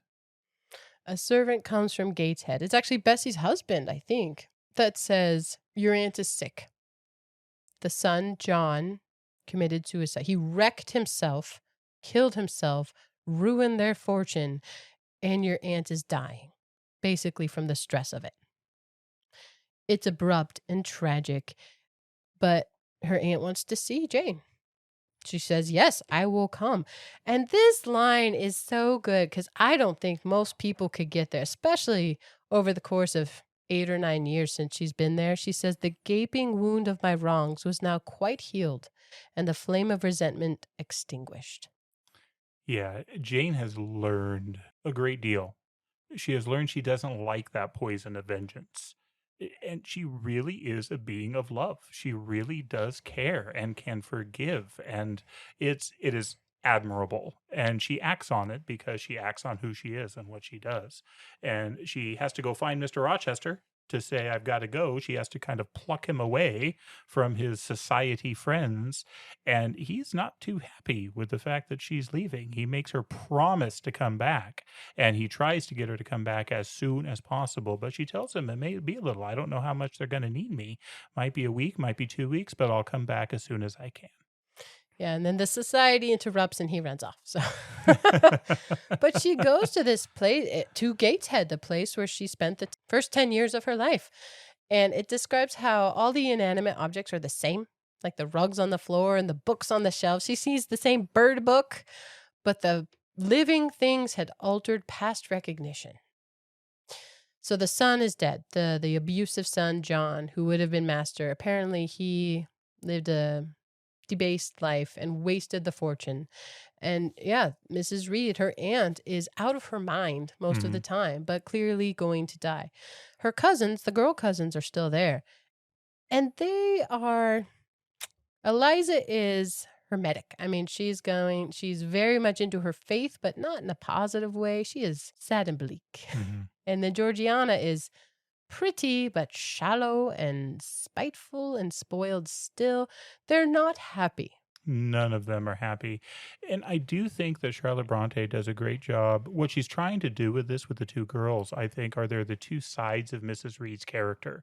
She's both of them. So Mrs. Reed has that flighty society, wanting to be at the ball, aristocratic nature to her, but she also has this very deep, stern piety part of her as well. And so between the girls, you get the extremes of both, with Georgiana being the debutante, right? The shallow, as you said, and then Eliza, the very, very sternly pious of the two. None of them are excited to see Jane. And they tell her, Mom won't want to see you, basically. But Jane has grown up. I mean, she is happy on some level. She at least knows who she is, where these girls don't. And so she's there to help and she's there to be on hand. Yeah, she, I think, likes to serve. And she has been requested by a name, but most often her aunt is not awake enough, conscious enough, aware enough to see her. So she's there several days, kind of just waiting. And when she does speak to her aunt, she's still mean. She's still unforgiving. And Jane says, I forgive you. Mm-hmm. I mean, it is true forgiveness because her aunt has done nothing to deserve it, regardless of Mrs. Reed, her actions.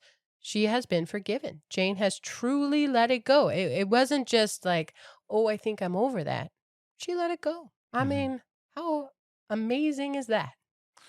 But Mrs. Reed did not call her back to reconcile. She did not call her back out of an act of love. She called her back because she is haunted. Mrs. Reed had given a promise to her dying husband that she would take care of Jane Eyre, and she did not keep that promise. I mean, she pretends she did, but she knows that she did not do what her husband wished. And there is something else that has been haunting her that she had to have Jane come back to get it off her conscience before she died. And do you have the letter? I do. So this is her aunt speaking. She says, I am very ill, I know. And she's looking for the nurse. She doesn't want to be alone in the room with Jane. She can't even bear to look upon her, even though Jane is just full of kindness. But she says, well, I have twice done you a wrong, which I regret now. One was in breaking the promise which I gave my husband to bring you up as my own child. The other, she stopped. And then there's a little bit more, but she basically says, go over there and read a letter that you'll find there. It was short and thus conceived. Madam, will you have the goodness to send me the address of my niece, Jane Eyre, and to tell me how she is? It is my intention to write shortly and desire her to come to me at Madeira. Providence has blessed my endeavors to secure a competency, and as I am unmarried and childless, I wish to adopt her during my life and bequeath her at my death whatever I may have to leave. I am yours, John Eyre, Madeira. It was dated 3 years back. 3 years. Jane very appropriately asks, why did I never hear of this? And the response is so sad. It's because I disliked you too fixedly and thoroughly ever to lend a hand in lifting you to prosperity. That's a dark place to be. That even at this time where your world is falling apart, your son has wasted his fortune and has killed himself, you're dying with no one around that loves you, and all you can think about is how much you dislike someone to the point you don't even want them to have an inheritance. That's a hard place to end your life at. And she does die, and she dies bitter and unrepentant. But Jane says, I forgive you. Embrace me. And her aunt turns her head to the wall. Mm-hmm. Some people cannot move forward. Yeah. But Jane stays to serve. Because the daughters ask her to. Yep. They can't take care of themselves. Jane can help them. And so Jane stays and helps them until Georgina ends off going off with other family and marries into society. And Eliza becomes a nun. And we learn later on she becomes the mother superior of her convent. I like Jane's last conversation with Eliza, where they basically say, yeah, I don't care about you. I don't care about you either. All good. No problem. Mutual. But here she gets to go back to Thornfield. And here it describes where she has some of the organ of adhesiveness, and she's never gotten to go home to anywhere before. She's never really had a home she looks forward to, and she pretends it's the place, but it's really the man. She is clearly in love with this man. She knows it's not going to last. It's not even possible. She is a servant, and he's going to be married to Blanche Ingram, and she doesn't have power position, but she is looking forward to seeing him again. I like that she does not delude herself into things, and she, at some point, that's what she does. She's very firm with herself. She takes steps to affirm her position rightly in her mind, but she's allowed to look forward to seeing him again. Yeah. I mean, to the point where doesn't she draw a picture of Blanche Ingram and Yeah. then a picture of herself? Yeah. To compare them. She makes a little clay model, like a little statue, like a bust of Blanche Ingram and all her perfection. And then, yes, herself in very coarse detail. And when she's feeling too silly, she can put them side by side. Look at the one next to the other. Yes. Very, very pragmatic of her.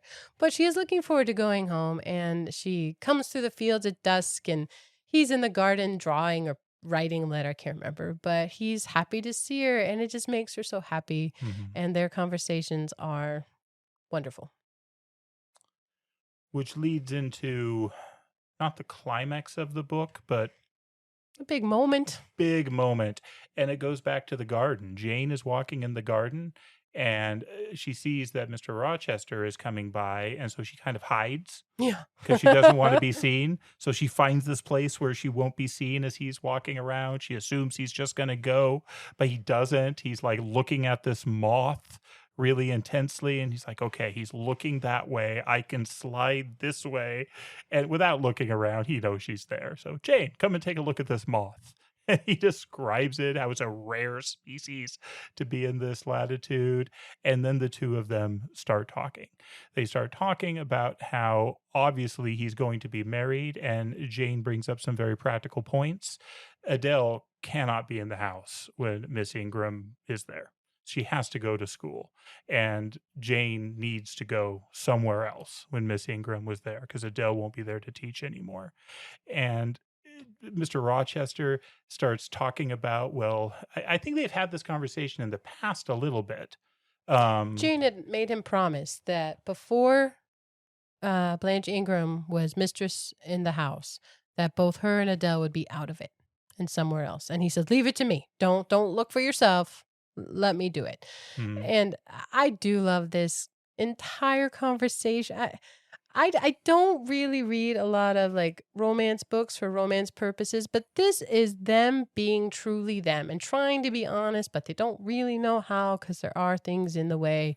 He asks her if they're related, because he always gets this weird feeling like he has a string around his heart and she has a string around hers, because he knows a family in Ireland, but he's worried that if all that water comes between them, that string might break and his heart might take to bleeding. To me, that was the first truly romantic thing he said in the entire book, was that passage. It's so good. Well, and rending of heartstrings and cracking your heartstring, like the organs, that too is something of the time. It shows up in other books, this idea of cracking your heartstrings, where you are attached to something and you have to crack them, break them, sever them away at times, and then you would take to bleeding inwardly. And there's this beautiful night going on, and Jane gets fired up. She's not a person of control at all times. She's a temperate person, but you can't mess with her too much. This man has messed with her. He's kind of manipulative. He's very manipulative. Yeah, later in the book, she talks about how she kind of has two speeds. She has subservience, basically complete obedience, but then she has out and out revolt. Like, those are her two switches she's got. And until you get to the point out and revolt, she'll do whatever you say. She'll obey. She'll serve. But once that switch flips, she's got some fire in her. Yeah, and she revolts to Mr. Rochester and says basically that we are equals. Blanche Ingram is not. She is garbage. She's mean. She does not value you. She does not love you. I do. She doesn't say it that way. You have to just read it. It's so good.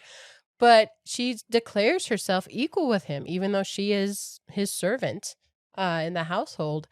And she says, when we stand before God as equals. And he says, as equals. And that is when he takes her in his arms. Mm-hmm. And he proposes. And she's all fired up, like, I'm going to Ireland. He's like, no, I'm asking you to marry me. And he becomes insulting. And that is the moment when she starts to believe him. She does better with that. Turns out this manipulative man brought this society there and feigned this marriage to this rich woman to mess with Jane. Yeah, to make her jealous. To make her jealous. And she's like, now you're so small, no bigger than the, tip of my pinky finger. But she says, yes, I will marry. And he asked for her to call him by his name, Edward, which strangely enough means guardian of prosperity. Oh. Which is interesting because Jane is the only one who calls him Edward, I think, in this book. Mm-hmm. But yeah, his name means guardian. And so they are madly in love. Suddenly, I mean, it goes from she's devastated to this promise of this amazing life. Suddenly, there is lightning and a storm, thunder and lightning come because Thornfield has this immense chestnut tree. And that is represented, it's in a part of a lot of book clubs where they talk about the chestnut tree at Thornfield. And, lightning flashes and her eyes are dazzled. They run inside. The storm lasts all night. Yeah. Miss Fairfax sees them as they run inside, as they are embracing. And she's alarmed. What is going on here? Yeah, but Jane takes that a little bit funny. She feels a little bad too. It's both. But in the morning, throughout the night, Mr. Rochester comes and checks on her. It's very sweet. But in the morning, Adele comes in and says, oh, the chestnut tree where you guys were sitting, it was struck by lightning. It's been severed into 2 parts. It's been cloven. Interesting foreshadowing. Yeah, we'll come back to the tree because we have to. So Jane is now affianced. Yeah, and Mr. Rochester is a man of action. He is not into waiting. No. So he says, rash. 30 days. 30 days. And he's excited because he can now express his love. This all seems sudden, but he's been building up to this for a long time. And he is a rich man, and he wants to shower her with gifts and jewels. He wants to take her to buy dresses. He wants to just give and give and give. And this makes her wildly uncomfortable. And she says, nope, we're not doing that. And she also says, we're not changing the way we do anything for the next 30 days. I'm going to keep teaching Adele. You can summon me in the evenings as you used to, but we're not doing anything. And she makes it a point to be prickly for these 30 days, to show her independence and to, I don't know, what did you make out of this month? So Adele's mom was named Celine Varens, where he gave her gifts and a carriage and showered her with gifts. She doesn't want to be his British mistress. She wants to be his wife. She wants him to know her for who she is. Jane is always consistent. As easy it would be to just love him and indulge in this dating period now that it's allowed to be affectionate. She says, no, I'm going to show you all my prickly sides. And if you still want to marry me, I will. I think it's very smart. She's very young and inexperienced, and she knows she does right because Mrs. Fairfax approves. Because she's worried that just liberties are being taken, that he is overstretching, that he's going to basically abuse her and abandon her. And he's way older than her. He's 35? 40. Not quite 40, I but think yeah. he's 40. So fair enough. So Mrs. Fairfax approves of her behavior, so she knows she does right. I one more thing on this, because I love... The words I didn't ever bother to look up. Now I know what they mean because we've done other episodes. She says that she will not be a suttee because he's saying that they will die together. And she's like, I'm not doing that. If you die, I'm going to live. Good for you, Jane. The suttee came up in Around the World in 80 Days. I'm like, I know what that is now. It's funny how many words I just never bothered to look up. Yeah. So they have this period where she's being cranky and he's dealing, but he loves it. He loves the conversational back and forth. So it's not some overly sickly romantic thing. It's sharp.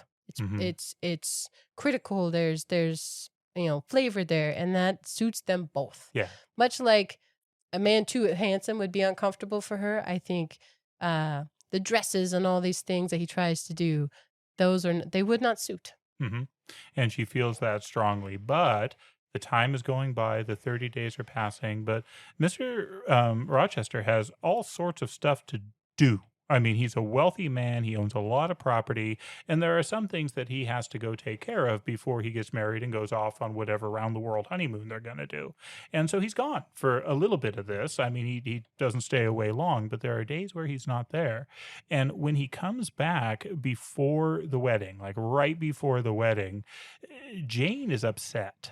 Obviously, something has bothered her. Something Something has happened. happened. And he keeps asking her, what happened? What happened? And she finally agrees to tell him. And her mood shifts entirely because during this sequence, it's not the baiting, trading barbs, witty thing. She's just telling him, here's what I experienced. And she experienced a lot, but what she really experienced were what she felt to be visions, dreams, and they really bothered her.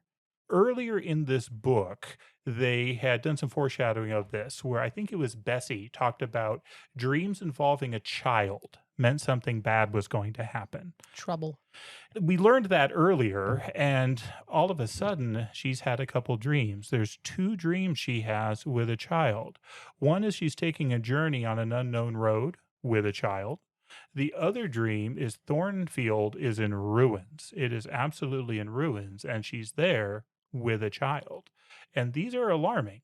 It's not the last vision she has, though. The dreams of the child, it's not the first time, as I was going to say. She had them before she got the message from her aunt. Okay, Mm-hmm. this is a recurring thing when she dreams about carrying a child around. But the night before the wedding, Rochester had sent her like a priceless veil, or just super expensive. So even though she turned down all the dresses and the finery, he had found a way to sneak in a very valuable gift. And she'd left her door unlocked. She woke up and there was a candle in her room. And she doesn't know if this is dream or real. Felt like a vision, felt like those dreams. But she calls for Sophie. Well, Sophie isn't the one who comes out. This purple bloated face comes out wearing her expensive veil that she's to put on the next morning. It's not Grace Poole. It's nobody she's ever seen before. It's this almost monster's face, and it gets up into her face, and she passes out for the second time in her life. The first time was in the Red Room as a child when she passed out from terror. This again from terror. This face in her face. It also tears apart the veil. So when she wakes up in the morning, she thinks it was a vision and it's this omen and negative prophecy, but the veil is on her floor, torn in two pieces. So there must be something to it. Mm-hmm. Mr. Rochester is not going to let anything stand in the way of this wedding, though. He is going to make it happen. So he knows she's scared. So that night he has her sleep with Adele. So she's not by herself. She's not alone. This is the last night before the wedding. She had gotten another simpler veil, and so she was kind of excited that she got to use that one after all, and not the rich one. And the next morning, she has the signs that say Mrs. Rochester on them to put on her luggage, but she can't bring herself to do it yet because she's not Mrs. Rochester yet. She hasn't been married yet. And so she doesn't put them on the luggage. She doesn't do that. But the two of them then head off to the church to get married. Yeah, I think she comments, that's a whole other person who isn't real yet. And you've never changed your name. I will tell you, there's something to that. When you change your name, it's not so much your identity, but there is something hefty to the feeling of doing that. So yeah, the luggage tags aren't on it yet. The other thing she did when Rochester kept trying to gift her with so many luxurious things that just didn't suit her is she remembered that letter about her uncle in Madeira. So at the time, she decided like, hey, I could do with some independence. That would help me feel right in myself. So she wrote a letter before the wedding to her uncle in Madeira just to say, hey, I am alive. Yeah. Here I am. Because her aunt had told him that she had died. I mean, it was really horrible. So she had sent this letter. I don't know that she'd heard anything back, but she had sent this letter, and that had helped her through that month. But yeah, heading to the church that morning, Rochester's crazy. He's intense. He's like hauling her behind her. It describes how she's out of breath when they get to the church. She didn't even notice anything till they got there. But then he notices her, and he stops and lets her take a breath. So he's focused on Jane, but she sees two men go into the church by a back door. Okay. I mean, it's public church. Okay. We've given you all spoiler warnings. We really mean it, because the spoiler is about to happen, because they go into the church, the ceremony progresses, the priest gets to does anyone know any reason why these two shouldn't be married, and begins talking, but he's interrupted. Have you ever been to a ceremony where that happened? No, and she says, "What? That can't happen more than 1 in 100 times, or in 100 years. Once in 100 years." I've been to one, Really? but it was a joke. Aha. So it was a wonderful, wonderful older couple, a widow and a widower. They were much older, and they got married, and it was very sweet and very wonderful. But during that scene, this old guy in the back said, "Well, I've got an objection to this." And we are all flipping out. Like, what? That doesn't happen. He says, "I have a problem. The bride is too young." She was not. She was not. She knew it. Everybody knew it. It was great. Well, it happens here, and they're standing there, and it describes how Mr. Rochester moves like an earthquake had rolled under him, but says, "Proceed." Yeah. And the vicar's like, "Well, I can't." Like, what? We got to look into this. Someone says the marriage cannot go on. I declare the existence of an impediment. There's some reason they cannot be married. And it all comes out in a torrent. Mr. Mason is there. This lawman, or lawyer, I should say. Solicitor is there. And he says, there is a existing marriage. Mr. Rochester is already married. He is married to Mr. Mason's sister, Bertha Mason. They say she's local. Yeah, she's around. And the vicar is like, "No, I've never heard of that." And Mr. Rochester chimes in here, and he says, "No, I made sure you wouldn't. But you've probably heard of a monster that lives up in my attic." And he says, "Bigamy is an ugly word, but I was going to be a bigamist. But fate has outmaneuvered me, or Providence has checked me." And this, he never lets go of Jane's hand. It says he pins her to his side, but they tear up the road to the house. He sends everyone else away, but I think it's him, the solicitor, Mr. Mason, and the vicar go up to the attic with Jane and Mr. Rochester. Yeah. And he unlocks that door, and there is a woman. But is she a woman?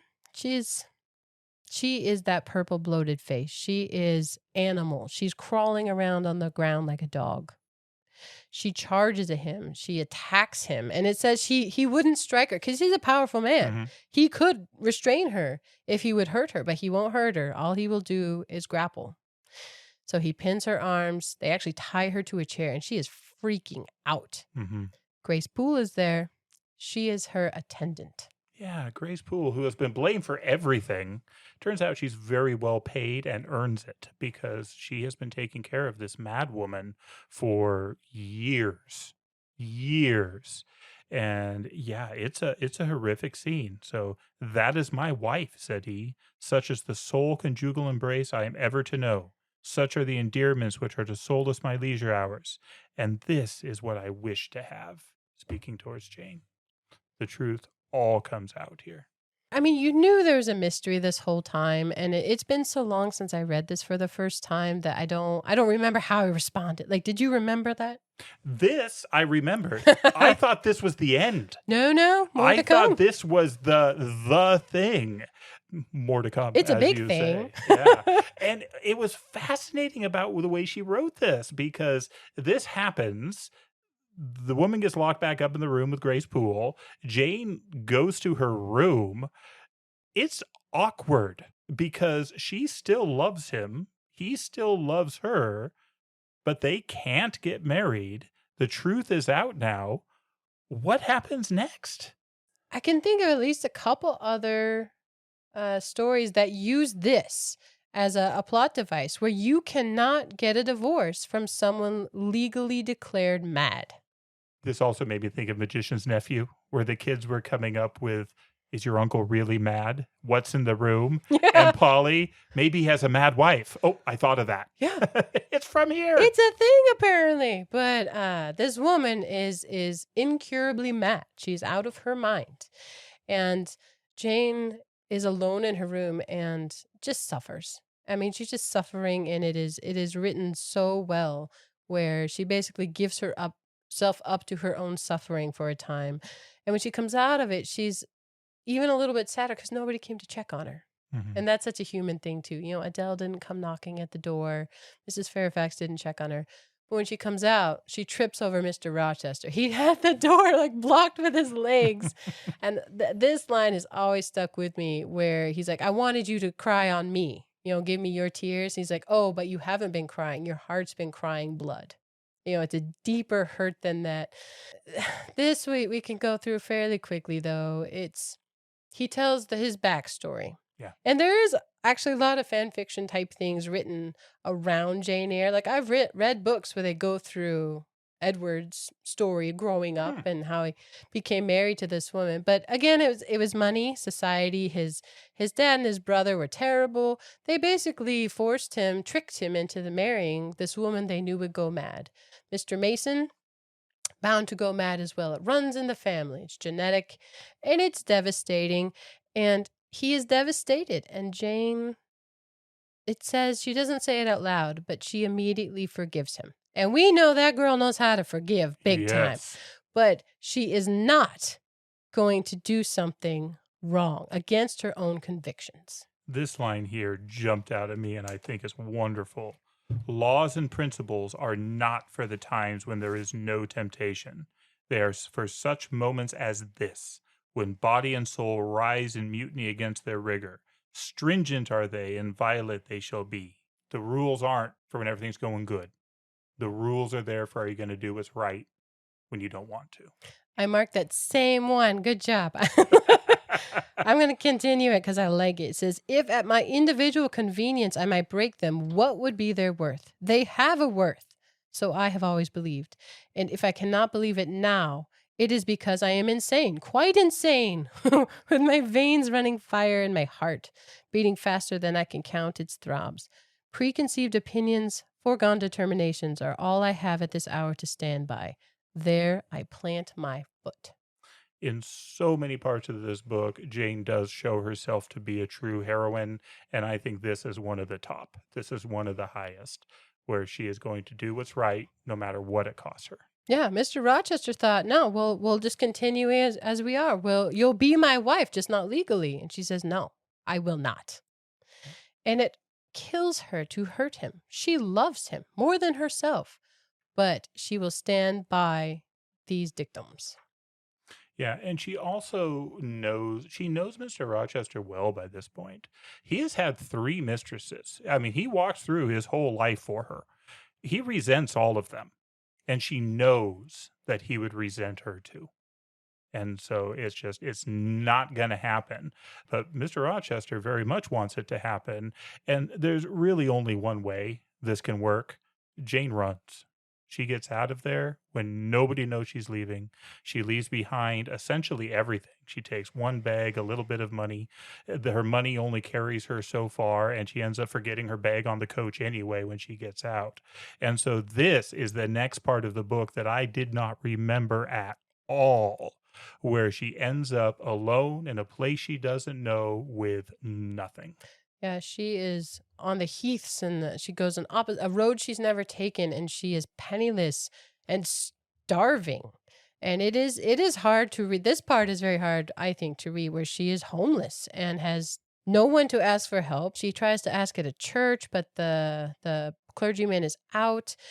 It's sad, and I actually like how she goes on about it, and then the author says, but I'm going to be short. I'm sick of the subject. Because she's starving, and like it talks about a true want, cold and bare, comes to her because she sleeps outside in the air. And at first, the night sky, at some point, she looks up with gratitude and praise, just looking at the stars. I love that that's in her too. Yes. But it gets to a point where she is going to die on the doorstep, and she sees a light at a house. And she goes and looks in the window. She's drawn by this light, and she sees these lovely women reading. And they're sharing notes about reading in German. I don't know if she knew it was German then. She's like, I know this later, so I can give you the translation. So again, you're comforted knowing that, hey, she's going to get through this. But it is about as low as she can go. And she knocks on the door, and the maid is not willing to help. The riffraff coming in, not acceptable. The ladies are there alone. We don't know how dangerous you are. And so she is turned away by Hannah the maid. Fortunately, the master of the house walks up, and he is not going to let her die on the doorstep. And this is where we meet St. John. Should we talk about it? It is St. John Rivers. And it is only recently I've learned that apparently in British you say St. John, and that's weird to me. When you're watching British shows, it'll all of a sudden make so much more sense. St. Because John. characters will be called St. John. And who is that? Oh, St. John. So this is St. John E. Rivers. And he shows up. He is actually the pastor that wasn't at that church. He wasn't at that church because his father had died. And so he had to be away for that. That's also why these girls are in this home. They have come back from their jobs as governess for the death of their father. And so this family of the two sisters and the brother are all in this home, and they take Jane in, they feed her, and they bring her back to health. She's in a 3-day faint. I mean, she was near death at this point, but she also gives a fake name. She says Jane Elliot. So still Janie, Jane Elliot. And the siblings are Diana, Mary, and St. John. Interesting, 2 boys and a girl, just like her cousins at the beginning. It's a kind of parallel family where she and the father just died, actually. Yeah. So when she comes out of her faint, she lets them know that actually I have some skills. I have no money. I'm dependent upon you. I need your help, but I can serve. I can teach. And St. John is clergyman, and he's been trying to create a school. So it actually works out really well. And Jane learns to love, especially these girls, Diana and Mary. They are kind of like Miss Temple. They know things she didn't before. They know more than her. They expand her thinking. They are lovely and kind. They care for her. And while the ending of this book is kind of the part I go through the quickest, I do love Diana and Mary very much. And they love Jane. They are there to help her and support her. They see her the value. The moment she shows up. Yeah. St. John, we'll just keep going back and forth on this. Okay. is kind of an interesting guy. He's honest. At the very beginning, he says, I am a hard, unfeeling, ambitious man. Accurate. But he has gone into the church. And he says, I know that about me. I know that's who I am. And I need to do this work for the church. And yeah, he sets up Jane as the teacher. But he keeps coming to visit her. He keeps talking with her and hanging out with her. And we quickly learn that he's not planning to stick around for very long. He's even in love with a girl, but that's nope. He is a missionary. He is harshly evangelical. That's the only thing that will satisfy his ambition. I mean, it really is I don't know how to feel about this. And as we talk more about him, I like him less and less as the book goes on. I think that's a laudable thing to know your own faults and try to sublimate them into something higher. But at the same time, if your stated goal for saving souls is ambition, seems a little wrong motive. Yeah. I think you should take it more because I don't really like him. I mean, he's not very likable, but he's the counterpoint to Mr. Rochester. They are both harsh and somewhat capricious, but St. John is beautiful. He's got that going for him. He's in love with a woman, but he will not work for her. He will not stay for her. He will not try for her in any way. He gives himself an hour or something like that, according to his watch, because she draws a picture, and Jane likes to rib at him like she pokes at Mr. Rochester. St. John does not like it. He takes it very literally, and then he's over it because he is fully focused on one thing. The mission. He does appreciate Jane's honesty towards him, as everyone does. Well, as Mr. Rochester said, people were going to confide in her. And he does, but she also tries to draw that out because she's used to dealing with crusty people, right? Grumpy, angry, crusty people. And she knows that he loves that woman. And so she's trying to get him to set that up and kind of go through that process. But it doesn't end up working out. But what happens next is another big turn in the story. Jane is happily teaching. She's come to an acceptance of the role, a little Reasonably bored, happy. Yeah. but she's proud of the girls and proud of the work she's doing. It's a snowy day. Well, I'm sorry. I'm going to take a step back. When she is hanging out with St. John and the sisters, they get a letter. They get a letter that tells them that their uncle has died, and they're disappointed by the letter, and they comment, "Don't judge us too harshly that we're not acting more sadly. We didn't really know this uncle. There was a separation in the family. There was a break between our father and him, so we've never really been engaged with him, but he's made a lot of money, and he's got no other family, or we didn't think he had any other family, and so we had a reasonable to hope he might leave us some of his fortune when he died. Turns out he didn't. He did find another family member, and he's leaving it all to that person." And so we learn that about them. They're disappointed, but they handle it well, right? I mean, it wasn't ever their money to begin with. They had a reasonable hope for it, but then it went away. And then we move to this snowy day. Jane has been drawing, and she's been doodling. And so St. John is looking at this picture of this woman he loves, but something else takes his attention, and he rips off a piece of paper and goes out the door. And she thinks, that's weird. What a weird guy. But he comes back later and tells a bit of a story about his father and about his uncle and about this poor clergyman who died and left a baby girl with the last name of Eyre. His, St. John's uncle's name was John Eyre of Madeira. They are cousins. And even St. John, who we introduced as St. John E. Rivers, he said, have you ever wondered what the E stands for? Eyre is his name too. He is St. John Eyre Rivers. That man who died left the entire fortune to Jane. Mind-blowing. Well, and she's so excited. She has something now to give because she's always served, but now she actually has assets. So in her mind, they will obviously share this. Yeah. She doesn't even hesitate. The fortune, they tell us how much it is 20,000 pounds. And as we just did around the world in 80 days, That's a lot. That was the price of the bet. Yeah. So we know that this is enough to keep her comfortably in wealth for her entire life. But as you said, that's too much for her. That's not what she wants. Yeah, and St. John tries to talk her out of it. Like, no, this is, I wasn't coming to you for your money. And she, no, we are doing this. And she has two modes. She's fired up right now. So she makes it happen. They each get a piece of this inheritance, and her cousins no longer have to work. They spend all this time together. It is a wonderful thing, and she feels so good about it. But St. John, he twists it. This is where he goes full creeper mode. Yeah. It's kind of messed up. They're hanging out in the room doing their study. She's learning German and loving it. And he tells her, you need to learn Hindustani.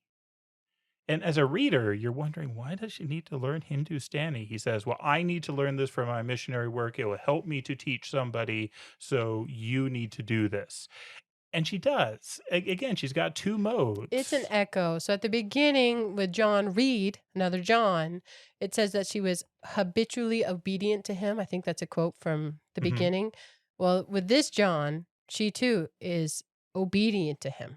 When it doesn't actually go against her convictions, that is her mode. So she learns Hindustani, and he's a taskmaster. He's mean, and it's draining to her. And the sisters notice, they don't like it, but it turns out he's training her grooming her for missionary work, to come with him as his wife, who he does not love as a wife. He's very clear about that. Emphatically clear. I do not love you as a wife. Sister, maybe, sure. Yeah. But he's torturing her. But it She would be feels it. inappropriate for you to come with me as my sister. You're young, I'm young, we have to be married. And yeah, she hates everything about this. But he leans in. The guilt trip he throws on her is sick. It is disgusting. He basically equates himself with God. Yep. Because she says, you know what, I'll go with you to India. I think I'll die there. She knows that the climate, the place, she won't last long. But she says, I'll go, but I will not go as your wife. I will go as your sister. And he starts just twisting all of this. Okay, so you've promised to come.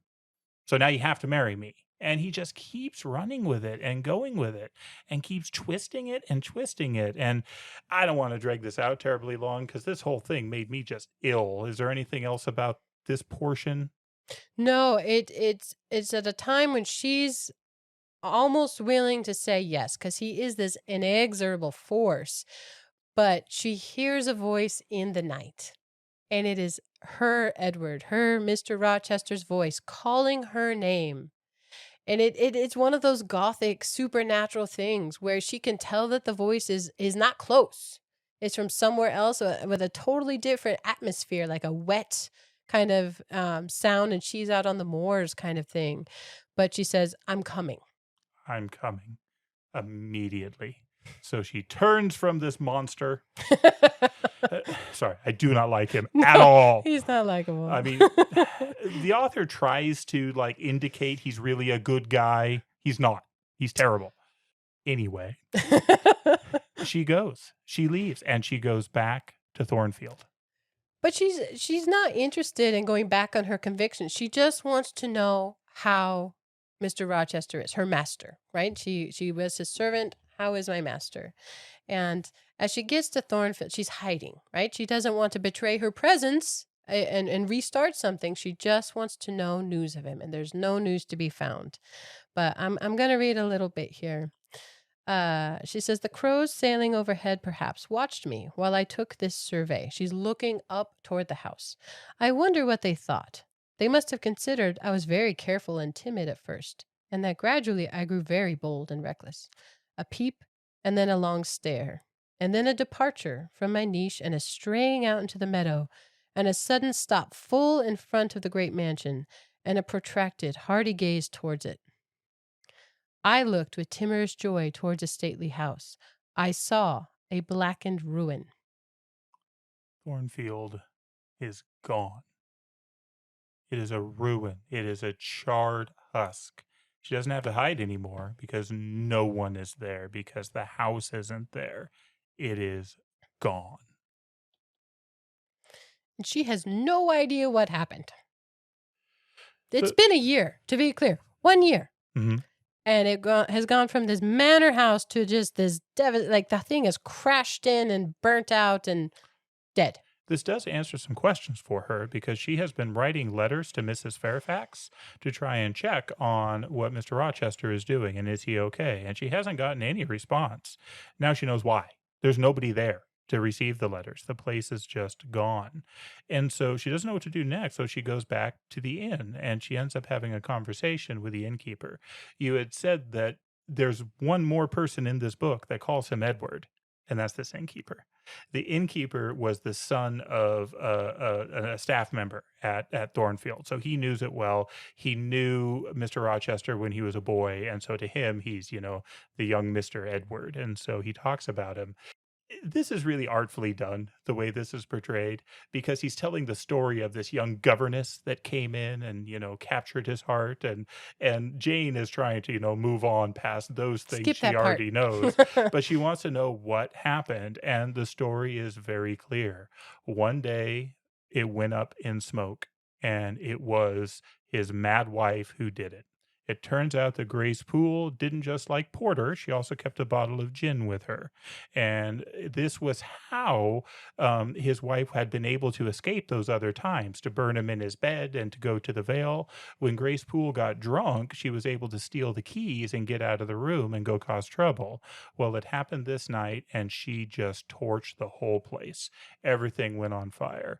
Mr. Rochester is a good man, and he rushed back into the house over and over to save all the servants. So none of the servants died. He went in and got them all out, and then he went back again to save his lunatic wife. Up to the And leads. up to the leads. And she looked at him and threw herself off. She would not allow herself to be saved by him and died by throwing herself off the top.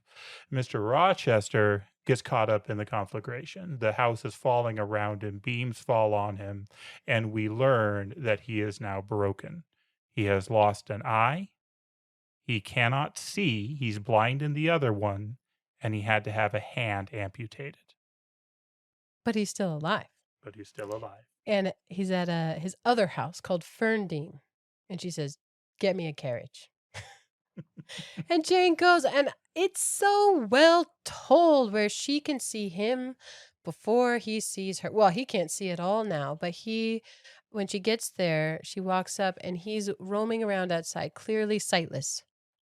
And he looking up at the sky, and she comes into the house without him knowing. She brings him a candle, and she speaks to the dog first. She says, "Down, Pilot," because the dog knows her. Mm-hmm. And that's the first thing that draws his attention, because this man is blinded. There's nothing for him now. His love is gone. His body is gone, because he's always been a man of vigor and action. Well, that's changed now. But even in his blindness, he recognizes the voice, and he pulls her to him. And she's so sweet. She teases him to bring like fire, life back into his eyes. And she stays there now. She can truly be of service to him now. And so the next day is really the last big scene of this book, where he asks her where she's been. Yeah. So what have you been up to? Yeah. They have some things to talk through, But she describes St. John Rivers and how handsome he is, and How smart, how dedicated to the church he is. He's like, damn him. He's young, he's good looking. But she says, no, this is where I belong. I belong with you. And he asks her to marry him, even as he is, maimed. And she says, now I can truly help you. This is better for us. And it is a wonderful ending of true forgiveness. And he kneels and he thanks God. Because if he had been successful in deceiving her, he would have broken something wonderful. Mm-hmm. And instead, he had to pay this price. His body is maimed, and they've had this year of suffering, but now it is better for that.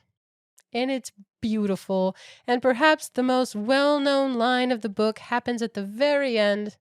She says, "Reader, I married him." Comes up in a lot of the book things, like on social media, like name a book by its quote without saying the title.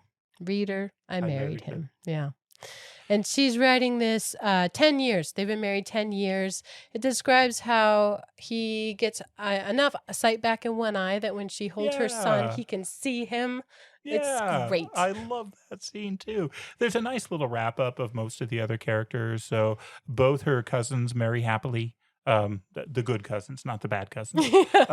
Marry happily. St. John dies off doing his missionary thing. But that's what he wanted to do. What he wanted, so he got what he wanted.